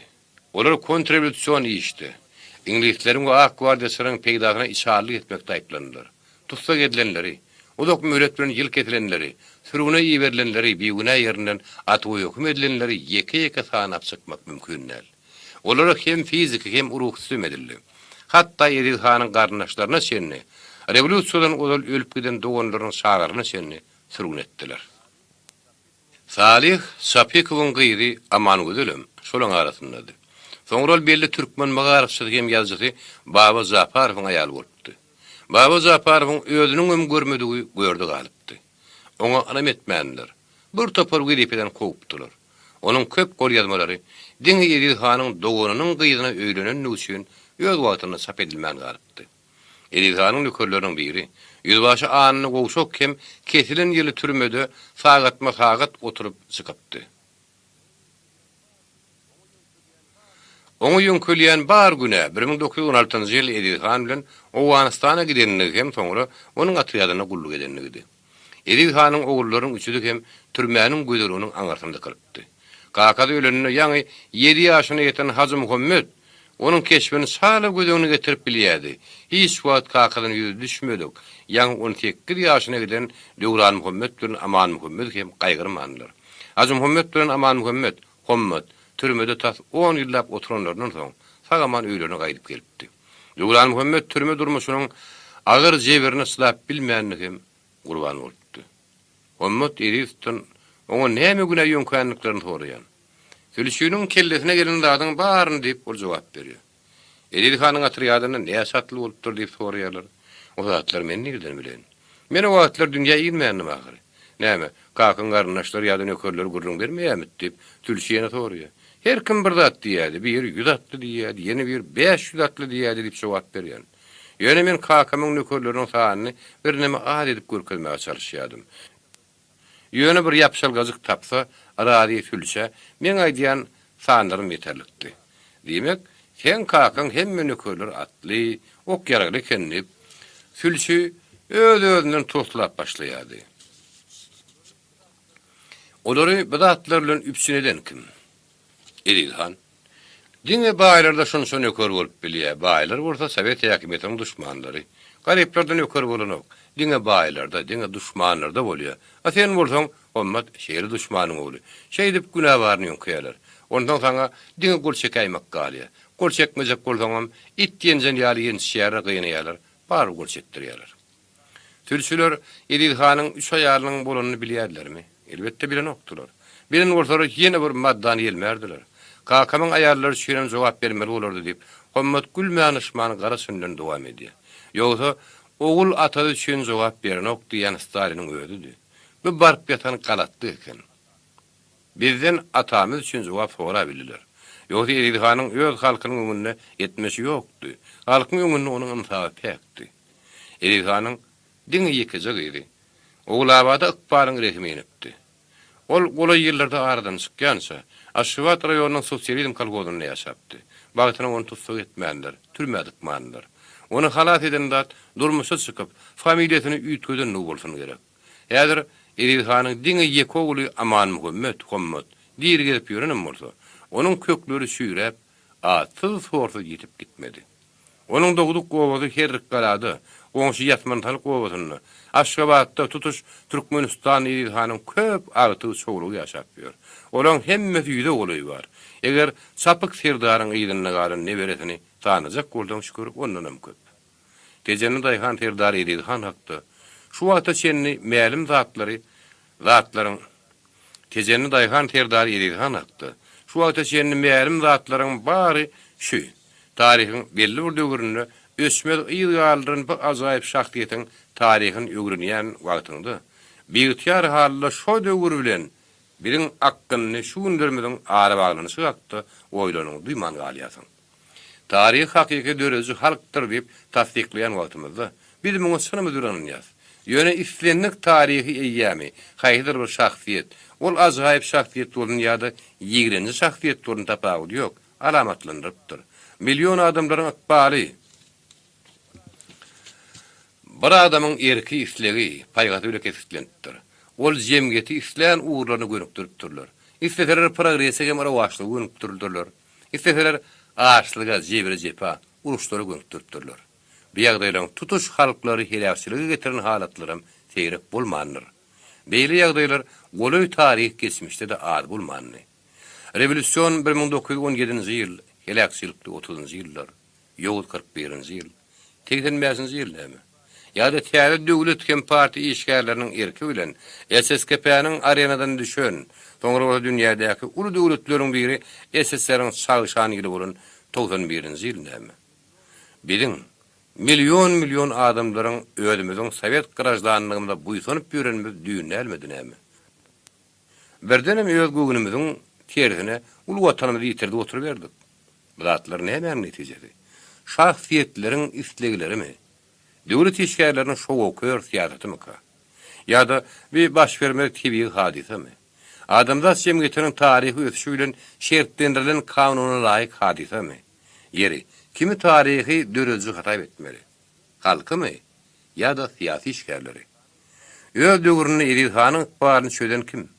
Türkmen daýhanlarynyň, tutuş halkyň gelejeginiň ykbalyny, onuň haýsy jemgyýetde nähil ýaşamalygyny, haýsy sistemany saýlap almalygyny kepitlen kim? Halk arasynda çağırılan ýerine erinme, çağırmadyk ýerinde görünme diýen pehim bar. Bir ýerde çağırmadyk ýerine gelmege däl, kerekiniň öýüne zowmap girdiler. Onu öz kanunlaryny hem düzgünlerini berkarar etdiler. Halamadyklaryny öldürdiler, halanlaryny ýalkadylar. Gepiň ysgasy kerekiniň mesçidine öz dinleri bile girdiler. Edilhanyň ömrüni sivilizasiýaly gelmişekler üzdüler. On ýedil wagşy, ýertizi bir haýwan awlan ýalawladylar. Belki ol Britan karalewasynyň pekligine kastetjek bolanlar. Belki ol manamakyň paşalyk telpegini dalaş edenler. Edilhanyň bar günähi, onuň öz mehriban topragyny agalyk edip ýören kerekleriň garşysyna çykyş edenliginden, öz mehriban ülkesini, özüni söýen hem münasip serdar diýip ikrar eden halkyny özüniň idare etmek isleýänini baratdy. Onsoň ol töwregindäki adamlaryň hiç birini meňdemeýärdi. Özüni sadyk hyzmatkaryny öwürmek isleýän adamlary meňdemeýärdi. Edilhanyň zanny şeýledi. Onuň başga ýer bolmagy mümkin näli. O öz zamanasynyň ogludy. Sylsyrymly, gapmagarçylykly şahsiýetdi. Artykmyş taraplarym bar kemçiliklerim. Fähra Ritsarnyň keşfi gümürtük zamananyň umumy fonuny kwap gelmänni. Onuň meşhur nesillerden bolan köp adamlardan parasatlyk hem udokdan görüjü bolup çykypdy. Ol halkyň adaryny ýüreg bilen tutdy. Galyplyga, gabahatlyga tap getirip bilmänni. Onuň ýynjylykly düşnükli zamanynda, göwnäniň guyran edilen, täzäniň boldy gurulyp ýetişilmedik zamanynda dogulup, şu zamanynda ýaşamaly bolan nuşyn o günäkärmi? Onuň paýyna biziň döwrümizde meňdeş döwürdi.